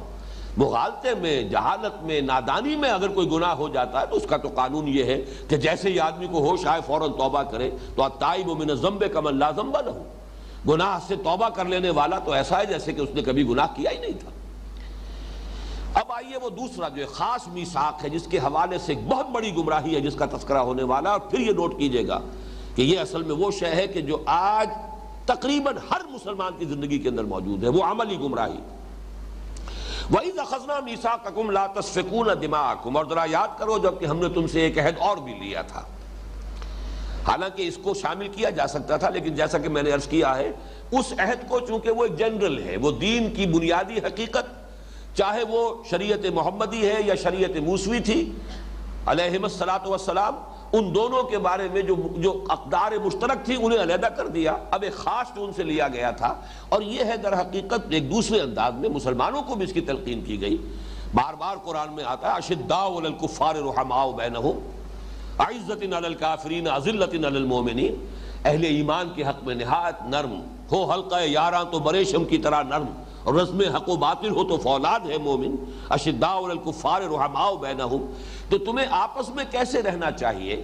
مسلمانوں کا مسلمانوں کے ساتھ طرز عمل، یا چونکہ اس وقت کی مسلم امت جو ہے وہ بنی اسرائیل تھے تو ان سے کیا عہد لیا گیا تھا اسے غور سے سنیے. وَإِذْ أَخَذْنَا مِيثَاقَكُمْ، اور یاد کرو جب کہ ہم نے تم سے میثاق لیا تھا، ایک اور قول و قرار بھی بڑا پختہ لیا تھا. وہ کیا تھا؟ لا تسفکون دماءکم. یہاں پھر دیکھیے وہی فعل مضارع ہے، تم نہیں بہاؤ گے اپنا خون. اور یہ قرآن مجید کا بڑا لطیف انداز ہے. لا تسفکون دماءکم، کم سے مراد کیا ہے؟ یعنی کوئی اسرائیلی کسی دوسرے اسرائیلی بھائی کا خون نہ بہائے. دیکھنا تمہیں آپس میں رحماء بینہم بن کر رہنا ہے، تمہیں ایک دوسرے کی عزت، ایک دوسرے کے مال، ایک دوسرے کی جائیداد، ایک دوسرے کی جان، اس کے محافظ بن کر رہنا ہے. لا تسفکون دماءکم، کبھی اپنا خون نہ بہانا، آپس میں مت لڑنا، کچھ تو خون نہ کرنا، ایک دوسرے کو قتل نہ کرنا، ایک دوسرے سے جنگ نہ کرنا. وَإِذْ أَخَذْنَا مِيثَاقَكُمْ لَا تَسْفِكُونَ دِمَاءَكُمْ وَلَا تُخْرِجُونَ أَنفُسَكُمْ مِنْ دِيَارِكُمْ، اور نہ نکالنا اپنے آپ کو اپنے گھروں سے. یہاں پر بھی وہی بات، اپنے آپ کو نکالنے سے مراد کیا ہے؟ اپنے اسرائیلی بھائیوں کو مت نکالنا ان کے گھروں سے. لیکن چونکہ تم ایک امت ہو، جیسے حضور نے فرمایا مسلمان ایک امت ہے اور ہر مسلمان دوسرے مسلمان کا بھائی ہے، المسلم اخو المسلم، اس حوالے سے اگر تم نے اپنے کسی بھائی کا خون بہایا تو گویا کہ اپنا خون بہایا. جیسے ایک حدیث میں آتا ہے کہ کبھی اپنے ماں باپ کو گالی مت دیا کرو. اور کسی نے پوچھا حضور کون ہے جو اپنے ماں باپ کو گالی دے گا؟ آپ نے فرمایا تم اگر کسی کے ماں باپ کو گالی دیتے ہو تو وہ پلٹ کر تمہارے ماں باپ کو گالی دے گا، تو گویا کہ تم نے خود اپنے ماں باپ کو گالی دی. یہ انداز ہے بڑا بلیغ سمجھانے کا. تم نے اگر کسی کی عزت پر حملہ کیا، اپنے مسلمان بھائی کی عزت پر، تو تم نے اصل میں اپنی عزت پر حملہ کیا ہے. تو وہ انداز ہے وَإِذْ أَخَذْنَا مِيثَاقَكُمْ لَا تَسْفِكُونَ دِمَاءَكُمْ، تم ہرگز نہیں بہاؤ گے اپنا خون، یعنی کوئی اسرائیلی دوسرے اسرائیلی کا خون نہیں بہائے گا. وَلَا تُخْرِجُونَ أَنفُسَكُمْ مِنْ دِيَارِكُمْ، اور تم اپنے آپ کو، یعنی کوئی اسرائیلی کسی دوسرے اسرائیلی کو ان کے گھروں سے نہیں نکالے گا، ان کے شہروں سے یا ان کے ملکوں سے ملک بدر نہیں کرے گا. ثُمَّ أَقْرَرْتُمْ وَأَنْتُمْ تَشْهَدُونَ، پھر تم نے اس پر اقرار کیا، مانا، اور تم اس پر پورے طور پر گواہ بنے. تشہدون کے دونوں مفہوم ہو سکتے ہیں کہ گویا کہ جو اس وقت حضور کے زمانے میں اور نزول قرآن کے زمانے میں یہودی موجود تھے کہ تم خود گواہ ہو کہ یہ قول و قرار ہوا تھا. تمہاری تورات کے اندر یہ قول و قرار موجود ہے کہ ہم نے تم سے یہ عہد لیا تھا. اور یہ کہ جس وقت انہوں نے عہد کیا تھا جان بوجھ کر کیا تھا، پورے شعور کے ساتھ کیا تھا. اس معنی میں وانتم تشہدون کا مفہوم وہ ہوگا جو ہم کرتے ہیں. کوئی اقرار نامہ لکھتا ہے تو میں بقائمی ہوش و حواس یہ اقرار کر رہا ہوں، تو یہ گویا کہ وانتم تشہدون میں ادھر اشارہ ہو رہا ہے. تم نے خوب سوچ سمجھ کر اللہ کے ساتھ جو قول و قرار کر رہے تھے اس کی ذمہ داریوں کے پورے شعور کے ساتھ، احساس کے ساتھ تم نے اللہ سے یہ عہد کیا تھا. ثم انتم ہؤلاء، پھر یہ تم ہی لوگ ہو، تقتلون انفسکم، اپنے آپ کو قتل کرتے ہو، یعنی تم باہم ایک دوسرے کا خون بہاتے ہو. تمہارے مابین خانہ جنگیاں ہوتی ہیں، یہودی یہودی کو قتل کرتا ہے، اسرائیلی اسرائیل کو قتل کرتا ہے. وَتُخْرِجُونَ فَرِيقًا مِّنكُم مِّن دِيَارِهِمْ، اور نکالتے ہو اپنے ایک گروہ کو ان کے گھروں سے. اب یہاں پر ذرا وہ کم جو ہے وہ انفسکم کی بجائے فریقم منکم، تم نکالتے ہو اپنے میں سے ایک گروہ کو، ایک جماعت کو ان کے گھروں سے. تظاہرون علیہم بالاسم والعدوان، اور ان کے خلاف جتھا بندی کرتے ہو گناہ کے ساتھ اور زیادتی کے ساتھ. اسم کہتے ہیں کسی کی حق تلفی، اور عدوان ہے کسی کے حق پر چھاپا ڈالنا، دست درازی کرنا. یہ گویا کہ گناہ کے دو پہلو ہو گئے. ایک گناہ وہ ہے جس میں تقصیر کا پہلو ہے، آپ پر کوئی ذمہ داری تھی آپ نے ادا نہیں کی، یہ اسم ہے. اور ایک یہ کہ آپ نے کسی کا حق تلف کیا، کسی کے حق پر دست درازی کی ہے، چھینا جھپٹی کی ہے، یہ عدوان ہے. تظاہرون علیہم بالاسم والعدوان، تم گناہ اور زیادتی کے ساتھ ایک دوسرے کے خلاف، اپنے ہی گروہوں کے خلاف، اپنے ہی قبائل کے خلاف تم جو ہے جتھا بندی کرتے ہو. مظاہرہ جو ہے تظاہرون، یہ در حقیقت اپنی پیٹھوں کو جوڑ لینا. کہیں کوئی بڑا سخت مقابلہ ہو جائے تو پیٹھ سے پیٹھ جوڑ کر کھڑے ہو جایا کرتے تھے لوگ، تاکہ ادھر سے حملہ آور آ رہا ہے تو یہ اس سے نمٹ لے گا، ادھر سے آ رہا ہے تو وہ نمٹے گا. یہ ہے اصل میں کسی مقصد کے لیے اپنی پیٹھیں جمع کر لینا، جوڑ لینا. تو اس طریقے سے تظاہرون، زہر سے تم ایک دوسرے کے خلاف، ایک دوسرے کے اپنی قبائلی جنگوں کے اندر مظاہرہ کرتے تھے اور جتھے بندی کرتے تھے ان کے خلاف. وَإِن يَأْتُوكُمْ أُسَارَىٰ تُفَادُوهُمْ، اور اگر وہ تمہارے پاس آتے ہیں اسیر ہو کر تو اب فتیہ دے کر چھڑاتے ہو. کیونکہ شریعت موصلی میں یہ تھا کہ اگر کوئی اسرائیلی کسی دوسرے اسرائیلی کو دیکھے کہ وہ کہیں قید ہے تو اس پر لازم ہے کہ فدیہ دے کر چھڑائے. یہ بھی شریعت کا حکم ہے. اس شریعت کے حکم پر تو بڑی تم پابندی کے ساتھ عمل کرتے ہو، لیکن وہ بھی تو شریعت کا حکم تھا کہ مت ایک دوسرے کو قتل کرو. وہ بھی تو شریعت کا حکم تھا کہ مت ایک دوسرے کو ان کے گھروں سے نکالو. وہ دو حکم جو ہے وہ تو تم نے نظر انداز کیے. البتہ ایک تیسرا حکم کہ اگر کہیں کسی یہودی کو، اسرائیلی کو تم دیکھ پاؤ کہ وہ اسیر ہے کہیں، اب اسیری ہوا کرتی تھی، کوئی مقروض ہے قرض نہیں ادا کر پایا تو وہ کہیں اسیر ہے تو اس کا قرض ادا کرو، اسے چھڑواؤ. تم پر لازم ہے کیونکہ تمہاری امت کا فرد ہے، لہذا تم فدیہ دے کر چھڑاؤ. یا یہ کہ کہیں اسی طریقے سے باہمی خانہ جنگی کے اندر کسی دشمن کے ہتھے چڑھ گیا کوئی اسرائیلی، وہ میں اس کا تاریخی پس منظر ابھی آپ کے سامنے عرض کروں گا کہ 3 ادوار کے حوالے سے اس کو سمجھ لیجئے کہ ہوتا کیا تھا. پہلی بات یہ کہ حضرت موسیٰ علیہ السلام کے زمانے میں تو آپ کو معلوم ہے کہ کوئی ایک اسرائیلی ریاست قائم نہیں ہوئی، اس لیے کہ جنگ کا موقع جب آیا تھا کورا جواب پوری قوم نے دے دیا. 6 لاکھ افراد تھے. حالانکہ ایکسوڈس جو ہے، بک آف ایکسوڈس، کتاب الخروج یا سفر خروج جو تورات کی ہے، اس میں گنتی دے رکھی ہے. 12 قبیلے، اتنے مرد، اتنے عورتیں، اتنے بچے فلاں قبیلے کے، اتنے مرد، اتنی عورتیں، اتنے بچے فلاں قبیلے کے. تو 6 لاکھ افراد تھے 12 قبیلوں کے. لیکن یہ کہ جب حضرت موسیٰ علیہ السلام نے فرمایا، حکم دیا کہ اب اللہ کا حکم ہے جنگ کرو، پوری قوم نے کورا جواب دیا. فَاذْهَبْ أَنْتَ وَرَبُّكَ فَقَاتِلَا إِنَّا هَاهُنَا قَاعِدُونَ. موسیٰ تم جاؤ، تمہارا رب جائے، تم قتال کرو، ہم تو یہیں بیٹھے. حضرت موسیٰ علیہ السلام پر شدید بیزاری طاری ہوئی. اور یہ واقعہ یہ ہے کہ وہ موسیٰ جس نے ایک اسرائیلی کی محبت میں اور اس کی مدد کرتے ہوئے ایک قبطی کو ایک گھوسا لگایا تھا اور وہ اس کی جان نکال دی تھی. یہ سورہ قصص کے اندر پورا واقعہ موجود ہے کہ ایک قبطی جو تھا، اصل مصری، قوم فرعون کا فرد، اور ایک اسرائیلی محکوم فرد، ان دونوں کے درمیان جھگڑا ہو رہا تھا. اس اسرائیلی نے استغاثہ کیا، حضرت موسیٰ علیہ السلام سے مدد مانگی. حضرت موسیٰ علیہ السلام نے اس قبطی کو ایک گھوسا لگایا ہے، فقضا علیہ، اس کی جان نکال دی. اتنی حمیت موجود اپنی قوم کے لیے. لیکن وہی موسیٰ علیہ السلام ہے جو کہتے ہیں رب انی لا املک الا نفسی واخی فافرق بیننا وبین القوم الفاسقین. اے رب مجھے تو اختیار ہے تو صرف اپنی جان کا ہے اور اپنے بھائی ہارون کی جان کا ہے، باقی پوری قوم کورا جواب دے رہی ہے ہم جنگ کرنے کے لیے تیار نہیں، میں کیا کروں؟ تو اے پروردگار اب ہمیں ان سے علیحدہ کر دے، میں ان ناہنجاروں کے ساتھ مزید رہنے کے لیے تیار نہیں. اتنی بیزاری. اگرچہ اللہ تعالیٰ نے حضرت موسیٰ کی یہ درخواست قبول نہیں کی، حضرت موسیٰ کو ان کے ساتھ رہنا پڑا. البتہ سزا یہ دی گئی فَإِنَّهَا مُحَرَّمَةٌ عَلَيْهِمْ 40 سنہ، 40 برس تک یہ ارض مقدس فلسطین ان پر حرام رہے گی. اگر اس وقت یہ جنگ کرتے ابھی ہم فلسطین فتح کرا دیتے ان کے ہاتھوں اور حکومت قائم ہو جاتی. اور اگر حکومت قائم ہوتی حضرت عیسیٰ اس کے سربراہ ہوتے. جیسے کہ مدینے میں حکومت قائم ہوئی تو محمد الرسول اللہ سربراہ ہے، اور اس کے بعد جو ہے توسیع کا عمل شروع ہو گیا. چند سالوں کے اندر اندر پورا جزیرہ نماء عرب جو ہے زیر نگین آ گیا، اسلامی ریاست قائم ہو گئی، انقلاب کی تکمیل ہو گئی جزیرہ نماء عرب کی حد تک. اور پھر 24 برس کے اندر اندر کہاں اٹلانٹک سے آکسس تک وہ جو اسلام کا خلافت کا نظام قائم ہو گیا. لیکن چونکہ حضرت موسیٰ کے زمانے میں یہ حکومت قائم نہیں ہو سکی، حضرت موسیٰ کا انتقال، حضرت ہارون دونوں کا انتقال انہی 40 سالوں کے دوران ہو گیا، جسے یہ جو بھی صحرائے تیہ کے اندر یہ بھٹکتے پھرے ہیں اور وہاں کہیں پر ان کی حکومت قائم نہیں ہو سکتی۔ البتہ حضرت موسیٰ علیہ السلام کے جانشین جوشوا، حضرت یوشع ابن نون، ان کی سرکردگی میں پھر وہ نسل جو صحرا میں پیدا ہوئی ہے 40 سالوں کے دوران، وہ غلام قوم جو مصر میں فرائنہ اور ان کی قوم کی غلامی کا داغ لے چکی تھی، اس میں تو ہمت نہیں تھی کہ وہ جنگ کے لیے میدان میں آ سکتی، لیکن وہ صحرا میں جو قوم پیدا ہوئی ہے اب ان کی،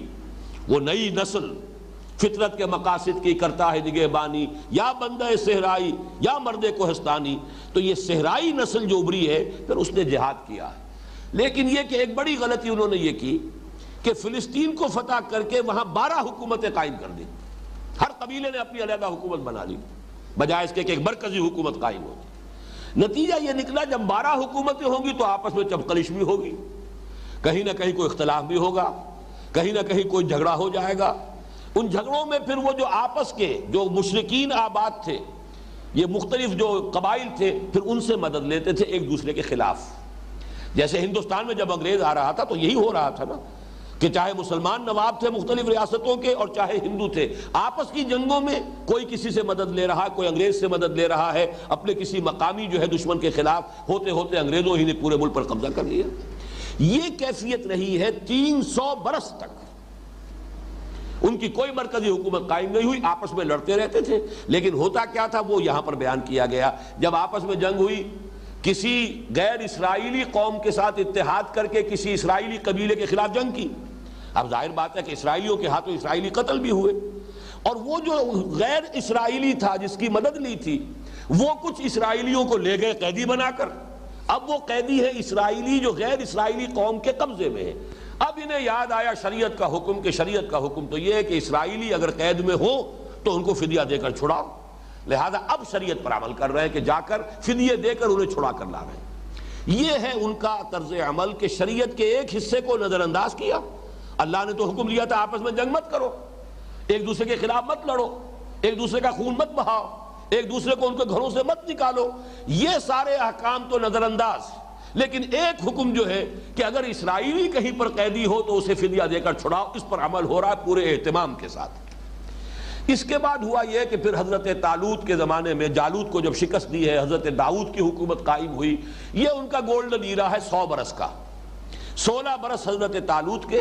40 برس حضرت داؤد کے اور 40 برس حضرت سلیمان کے۔ یہ گویا کہ یوں سمجھیے کہ اگرچہ 300 برس کا فصل ہے، لیکن یہ خلافت راشدہ کی جو 3 خلافتیں ہماری ہیں جو متفق علیہ ہیں۔ حضرت ابوبکر صدیق 2.5 برس، حضرت عمر فاروق 10 برس، حضرت عثمان 12 برس، یہ گویا کہ 24 برس بنتے ہیں۔ وہاں یہ 100 برس کی مدت ہے، لیکن ہے وہ 3 کا عدد موجود ہے، حضرت طالوت، حضرت داؤد، حضرت سلیمان۔ اس کے بعد کیا ہوا، جیسے کہ حضرت علی کے زمانے میں 2 حکومتیں علیحدہ ہو گئی، حضرت علی کی خلافت، لیکن یہ کہ شام کی حکومت حضرت امیر معاویہ کی علیحدہ ہے۔ اسی طریقے سے حضرت سلیمان کے بعد پھر ان یہودیوں کی 2 حکومتیں قائم ہوئی، اسرائیلی حکومت اور یہودا کی حکومت۔ پھر ان میں جنگیں چلتی رہیں، وہی کچھ ہوا ایک دوسرے، اور ظاہر بات ہے کہ پھر فلسطینی جو اور دوسری اقوام تھیں غیر اسرائیلی، ان سے ایک دوسرے کے خلاف مدد لیتے تھے، پھر بھی وہاں پر بھی یہی ہو رہا ہے، یہاں تک کہ عین حضور کے زمانے میں ہوا ہے۔ اسی آیت کے کا یوں سمجھیے ایک نقشہ سامنے آیا۔ مدینے میں آپ کو معلوم ہے کہ 2 تو تھے اصل عرب قبائل، اوس اور خزرج۔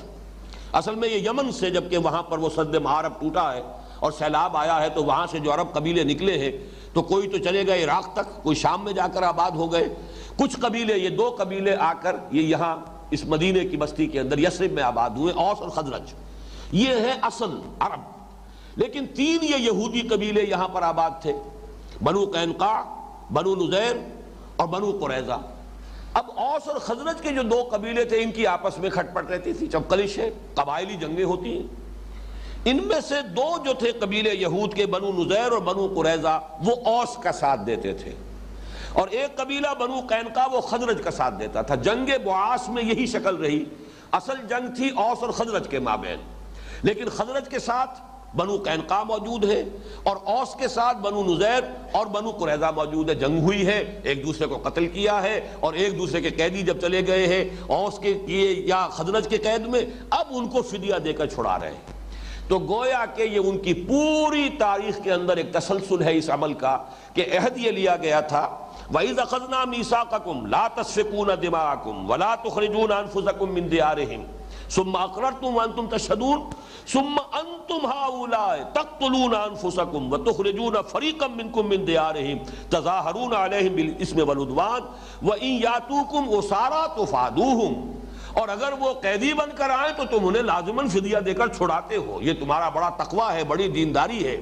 بڑی شریعت کی پابندی ہے جس کا مظاہرہ تم کرتے ہو کہ ہم نے اپنے اسرائیلی قیدیوں کو فدیہ دے کر چھڑا لیا، حالانکہ وہ قیدی بنے ہی تمہارے اپنے غیر شرعی عمل کی وجہ سے۔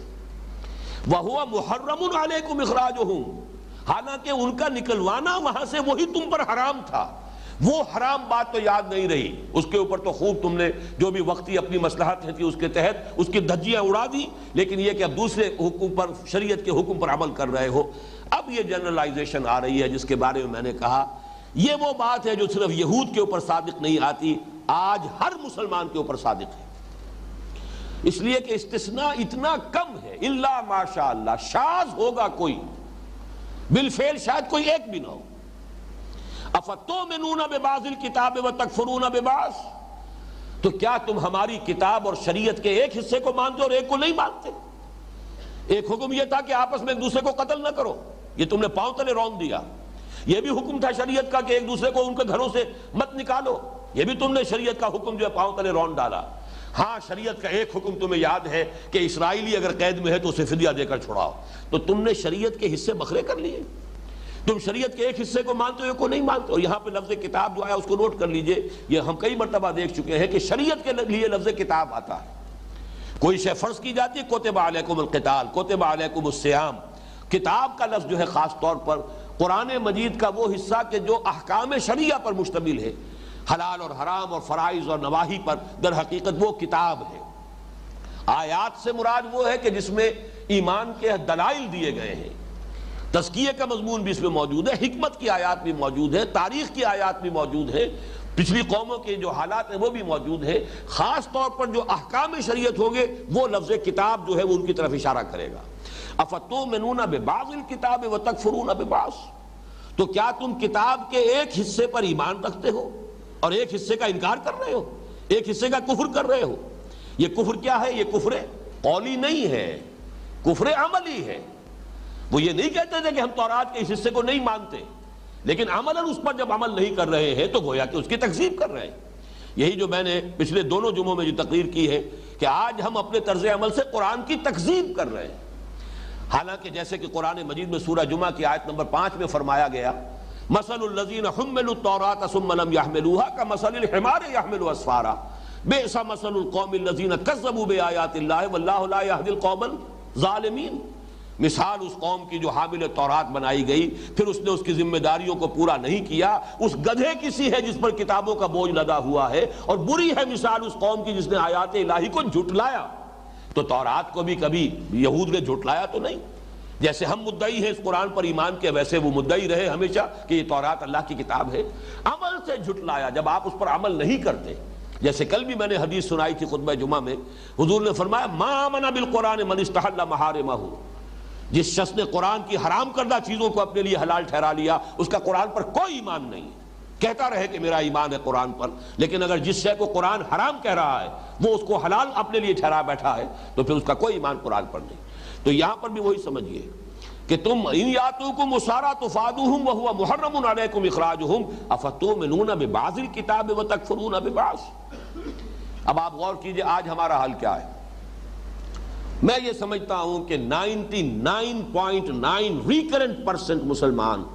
آج اس آیت کا بالکل مصداق ہے۔ کچھ تو وہ ہیں جو نماز روزے کا بھی کوئی خیال نہیں، عظیم اکثریت ایسے لوگوں کی۔ اس کے بعد کچھ لوگ ہیں نماز روزہ تو پکا ہے، باقی حرام کاروبار سارا کا سارا دھڑلے کے ساتھ ہو رہا ہے،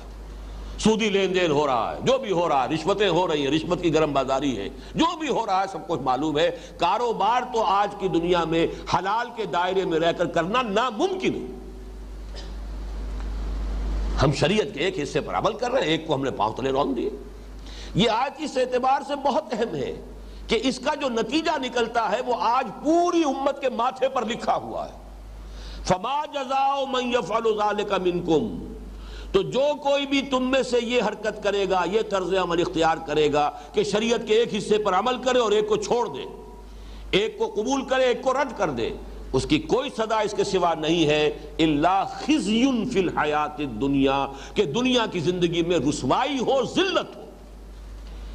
یہ ہے آج ہیوملیشن جو ہو رہی ہے پوری دنیا کے اندر، چاہے یہ کہ 1 بلین سے زیادہ ہے، بہت بوسٹ کرتے ہیں ہم، every 5th human being on this planet is a Muslim, every 5th، 1/5 آبادی کا حصہ پوری دنیا کی۔ کتنا بڑا چنک آف ٹیریٹری ہے جو ہمارے قدموں تلے ہے، چلے جائیے جاوا، سماٹرا، بورنیو سے لے کر، اور یہ کہ موریتانیہ جو ہے ویسٹ کوسٹ جو ہے افریقہ کا، اس میں سے آپ کہیں گے کہ تھوڑا سا یہ بھارت کا علاقہ آ جاتا ہے جو سالڈ نہیں ہے، لیکن بھارت میں کم سے کم 18 کروڑ مسلمان آباد، اور کون سے ہمارے پاس وسائل نہیں ہیں۔ آج کی سب سے بڑی دولت تیل کے سب سے بڑے ذخائر ہوئے جو ہمارے قدمے تلے ہیں، عزت نام کی شے نہیں ہے۔ کوئی وہ G7 میں تو کون ہوگا، G15 میں بھی نہیں ہے۔ کسنمی پرست کے بھیا کیس تھی، ہمارے مسائل وہ آپس میں طے کر لیں گے، ہماری قسمتوں کے فیصلے وہاں ہو جاتے ہیں۔ ہمارے تو ٹیکسیشن پالیسیز جو ہے وہ وہاں سے ڈکٹیٹ کرائی جاتی ہیں۔ فورن پالیسی تو چھوڑیے، ہماری جنگ اور صلح کے معاملات کو تو چھوڑیے، معلوم ہوتا ہے جس شے کا نام عزت ہے، وہ جو اقبال نے کہا تھا، عبد القادر روہیلا والی جو نظم ہے کہ غیرت نام تھا جس کا گئی تیمور کے گھر سے، کہاں ہے غیرت؟ عزت نام کی کوئی شے نہیں۔ ہم سے کہیں کسی بین الاقوامی مسئلے میں ہماری رائے کوئی نہیں پوچھتا۔ کسنمی پرست کے بھیا کس تھی؟ ہیوملیشن کی وہ انتہا ہے۔ یہ آیت جو ہے یہ اس کی تشخیص کر کے بتا رہی کیوں ہے۔ افتؤمنون ببعض الکتاب وتکفرون ببعض، جب تک پوری کتاب کو قبول نہیں کرو گے، جب تک کہ وہ پورا نظام قائم نہیں کرو گے جس میں یہ پوری کتاب نافذ ہو رہی ہو، ٹیک اٹ اور لیو اٹ، کوئی مڈ وے نہیں ہے، یا اس قرآن کو مانو یا چھوڑ دو، دفع ہو جاؤ۔ اللہ تعالیٰ کو تمہاری احتیاج اور ضرورت نہیں ہے، تمہیں اس کی ضرورت ہے۔ تو یہ ہے اصل میں آج کی ہماری کیفیت، الا خزی فی الحیات الدنیا، دنیا کی زندگی میں رسوائی، بے عزتی، جو بھی پامالی ہے، جو بھی اس وقت ہیوملیشن ہے پوری مسلمان امت کے لیے، پوری، اور ان میں سب برابر ہیں اس وقت۔ کون ہے شاذ کسی کا نام آپ لیا جا سکے کہ جو واقعتاً آزاد ملک اپنے پاؤں پر کھڑا ہے، اپنی پالیسیاں خود بناتا ہے؟ ایک آدھ ہے، اکثر و بیشتر کا جو بھی حال ہے وہ آپ کے علم میں۔ فما جزاء من یفعل ذلک منکم، اور دیکھ لیجئے اسی سے جو نتیجہ نکلتا ہے، یہ صورتحال ہماری ہرگز نہیں بدلے گی جب تک کہ کم سے کم کسی ایک خطہ ارضی کے اندر دین کا پورا نظام، شریعت کا پورا قانون نافذ نہ کر دیا جائے، کہ کوئی شے مستثنا نہ ہو، زندگی کا کوئی پہلو، حیات انسانی کا کوئی گوشہ جو ہے اس سے ماورا نہ رہے، مستثنا نہ رہے،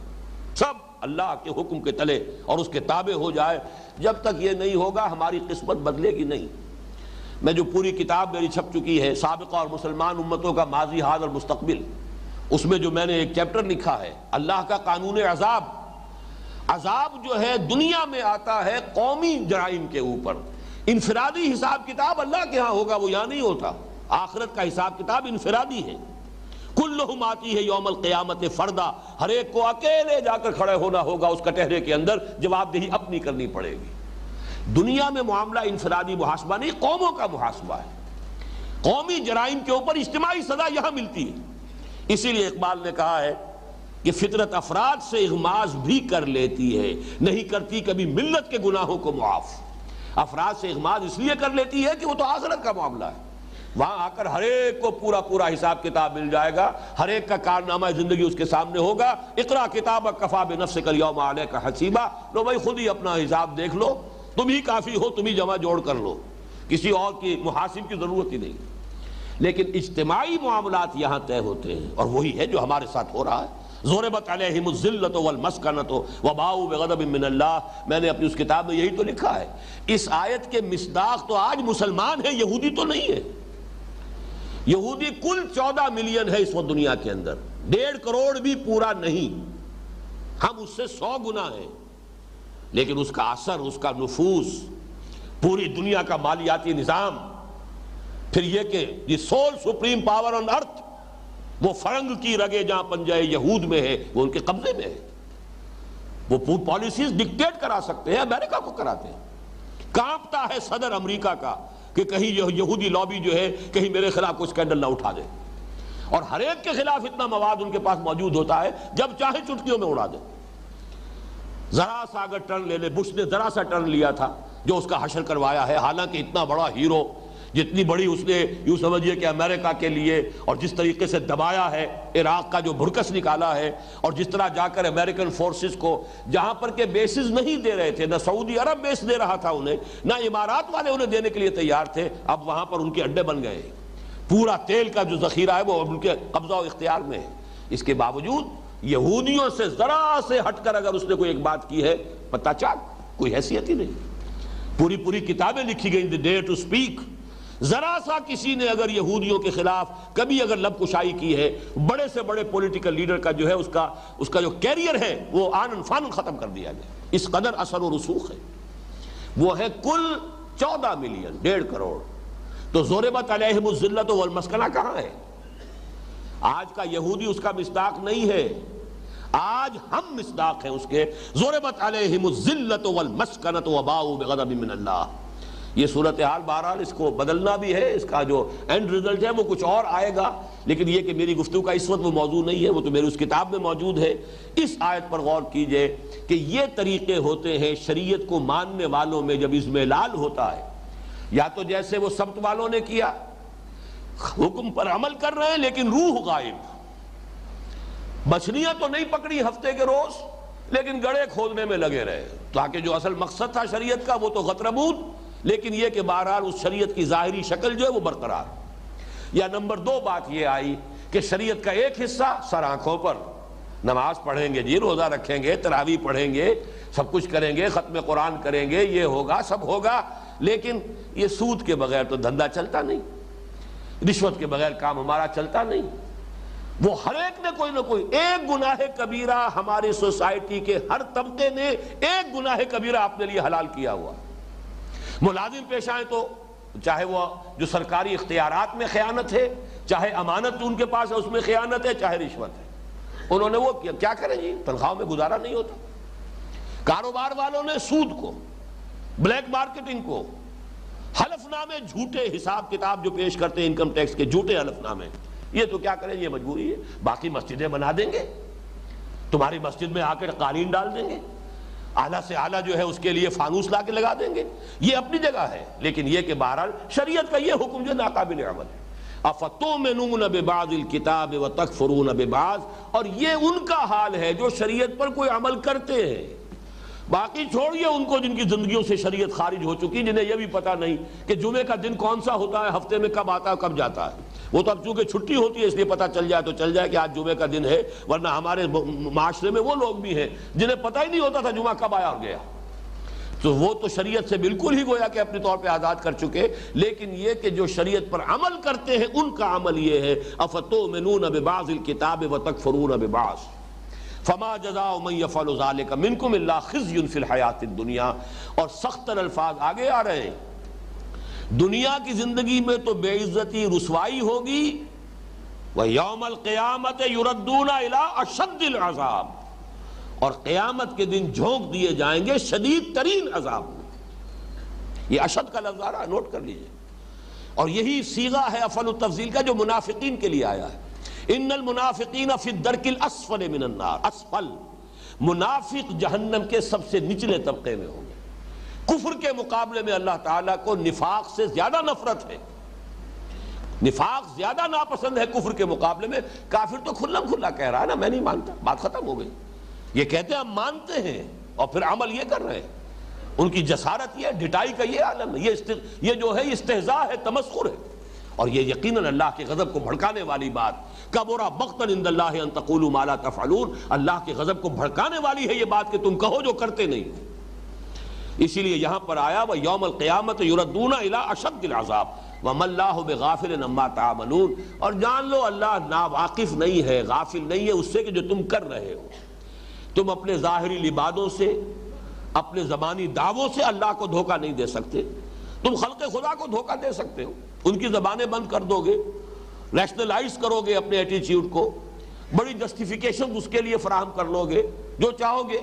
دنیا والوں کو چپ کرا لو گے. وَمَا اللَّهُ بِغَافِلٍ عَمَّا تَعْمَلُونَ, اللہ غافل نہیں ہے, ناواقف نہیں ہے. وہ تمہارے لباس سے, تمہارے عباؤں اور تمہارے جبوں اور تمہارے جو بھی تمہارا ظاہری تم نے تقویٰ کا لبادہ اوڑھا, اس سے دھوکہ کھانے والا نہیں ہے. ہر سال حج ہو رہا ہے, ہو کس سے رہا ہے؟ حرام کی کمائی سے ہو رہا ہے. یہ حج ہے. عمرہ ہو رہا ہے, ہر سال رمضان میں عمرہ ہو رہا ہے, کس کمائی سے ہو رہا ہے؟ جبکہ وہاں حدیث یہ ہے کہ منہ پر دے ماری جاتی ہے دعا, انا یستجاب لذالک, اس کی دعا قبول ہو تو کیسے ہو؟ وَمَطْعَمُهُ حَرَامٌ وَمَلْبَسُهُ حَرَامٌ وَغُذِيَ بِالْحَرَامِ, اس کا کھایا ہوا حرام کا ہے, پہنا ہوا حرام کا ہے, اور حرام غذا سے اس کا جسم بنا ہے. چاہے آپ جبل الرحمت پر کھڑے ہو کر 4 گھنٹے ہاتھ اٹھا لیجئے, اللہ کی ترازو میں زیرو ہے, کوئی وزن اس کا نہیں. اس لیے تم حرام خوری کر کے یہاں آئے, تمہارا سارا پیسہ جو تم نے خرچ کیا وہ حرام سے. وَمَا اللَّهُ بِغَافِلٍ عَمَّا تَعْمَلُونَ أُولَٰئِكَ الَّذِينَ اشْتَرَوُا الْحَيَاةَ الدُّنْيَا بِالْآخِرَةِ, یہ وہ لوگ ہیں جنہوں نے آخرت دے کر دنیا خرید لی ہے. یہ شرع یشری اور باع یبیع, یہ دونوں طرف چلتا ہے. بیع میں, خرید و فروخت میں ہوتا کیا ہے؟ آپ نے کوئی چیز دی اور دوسری لے لی. کسی زمانے میں تو ہوتا ہی مبادلہ تھا, بارٹر ہی ہوتا تھا, شے کا شے سے تبادلہ ہے. کسان نے محنت کی ہے, گندم اگائی ہے, اور یہ بیچارہ بیٹھا ہوا کرگے کے اوپر یہ کپڑا بنتا رہا ہے, اس نے کپڑا اس کو دیا اور اس سے جو ہے گندم لے لی. تو اصل میں کس کو قیمت کہے؟ وہ گندم قیمت ہے یا یہ کہ وہ کپڑا قیمت ہے؟ دونوں کو قیمت بھی کہہ سکتے ہیں اور دونوں کو جنس بھی کہہ سکتے ہیں. البتہ یہ کہ اب کرنسی ہے تو اس حوالے سے ہم کہتے ہیں قیمت اتنے روپے ہے یا اتنے ڈالر ہے یا اتنا سونا ہے یا اتنی چاندی ہے. لیکن یہاں پہ قرآن مجید میں یہ لفظ آتا ہے اس اوریجنل سینس میں, ایک شے دینا ایک لے لینا. یہ وہ لوگ ہیں جنہوں نے دنیا لی ہے, آخرت دے دی ہے. اولئک الذین اشتروا الحیاۃ الدنیا بالآخرہ, آخرت کے عوض آخرت دے کر دنیا خرید لی ہے. فلا یخفف عنہم العذاب ولا هم ینصرون, تو نہ ان پر سے عذاب کی تخفیف ہوگی, کبھی عذاب سخت سے سخت تر ہوتا چلا جائے گا, تخفیف نہیں ہوگی, نہ ہی ان کی کسی جانب سے کوئی مدد ہو سکے گی. اللہ تعالیٰ سے پناہ مانگیے اور دعا کیجئے کہ اللہ تعالیٰ ہمیں دین پر, لیکن پورے دین پر, ادخلوا فی السلم کافہ, پورے دین پر عمل پیرا ہونے کی توفیق عطا فرمائے. اور اگر بالفرض کسی کے لیے اس وقت پورے دین پر عمل کرنا ممکن نہیں ہے, دین کا ایک حصہ وہ ہے جو میرے اختیار ہی میں نہیں ہے, میرے اختیار میں نہیں ہے کہ چور کا ہاتھ کاٹ سکوں جب تک کہ نظام نہ بدلے اور یہ قانون نافذ نہ ہو. لیکن جو چیز میرے اختیار میں ہے اس وقت, چاہے اس میں بھوک آ جائے کوئی پرواہ نہیں, وہ تو وَلَنَبْلُوَنَّكُمْ بِشَيْءٍ مِّنَ الْخَوْفِ وَالْجُوعِ وَنَقْصٍ مِّنَ الْأَمْوَالِ وَالْأَنفُسِ وَالثَّمَرَاتِ, اس کی تو پیش کی تنبیہ موجود تھی. لیکن یہ ہے کہ جو میرے اختیار ہی میں نہیں ہے اس کا کفارہ ادا ہوگا. تن من دھن لگا دو اس نظام کو بدل کر اس نظام کو قائم کرنے میں, یہ گویا کہ تمہاری جد و جہد کفارہ بن جائے گی. اللہ تعالیٰ اسے قبول کرے گا کہ میرے اس بندے نے اس غلط نظام کے اندر پھلنے اور پھولنے پر اپنی محنتیں صرف نہیں کی ہے, بلکہ میرے اس بندے نے اس نظام کو بدلنے پر اپنی تمام توانائیاں صرف کر دی ہیں. یہ کفارہ ہوگا اس کا. اقول قولی ھذا واستغفر اللہ لی ولکم ولسائر المسلمین والمسلمات.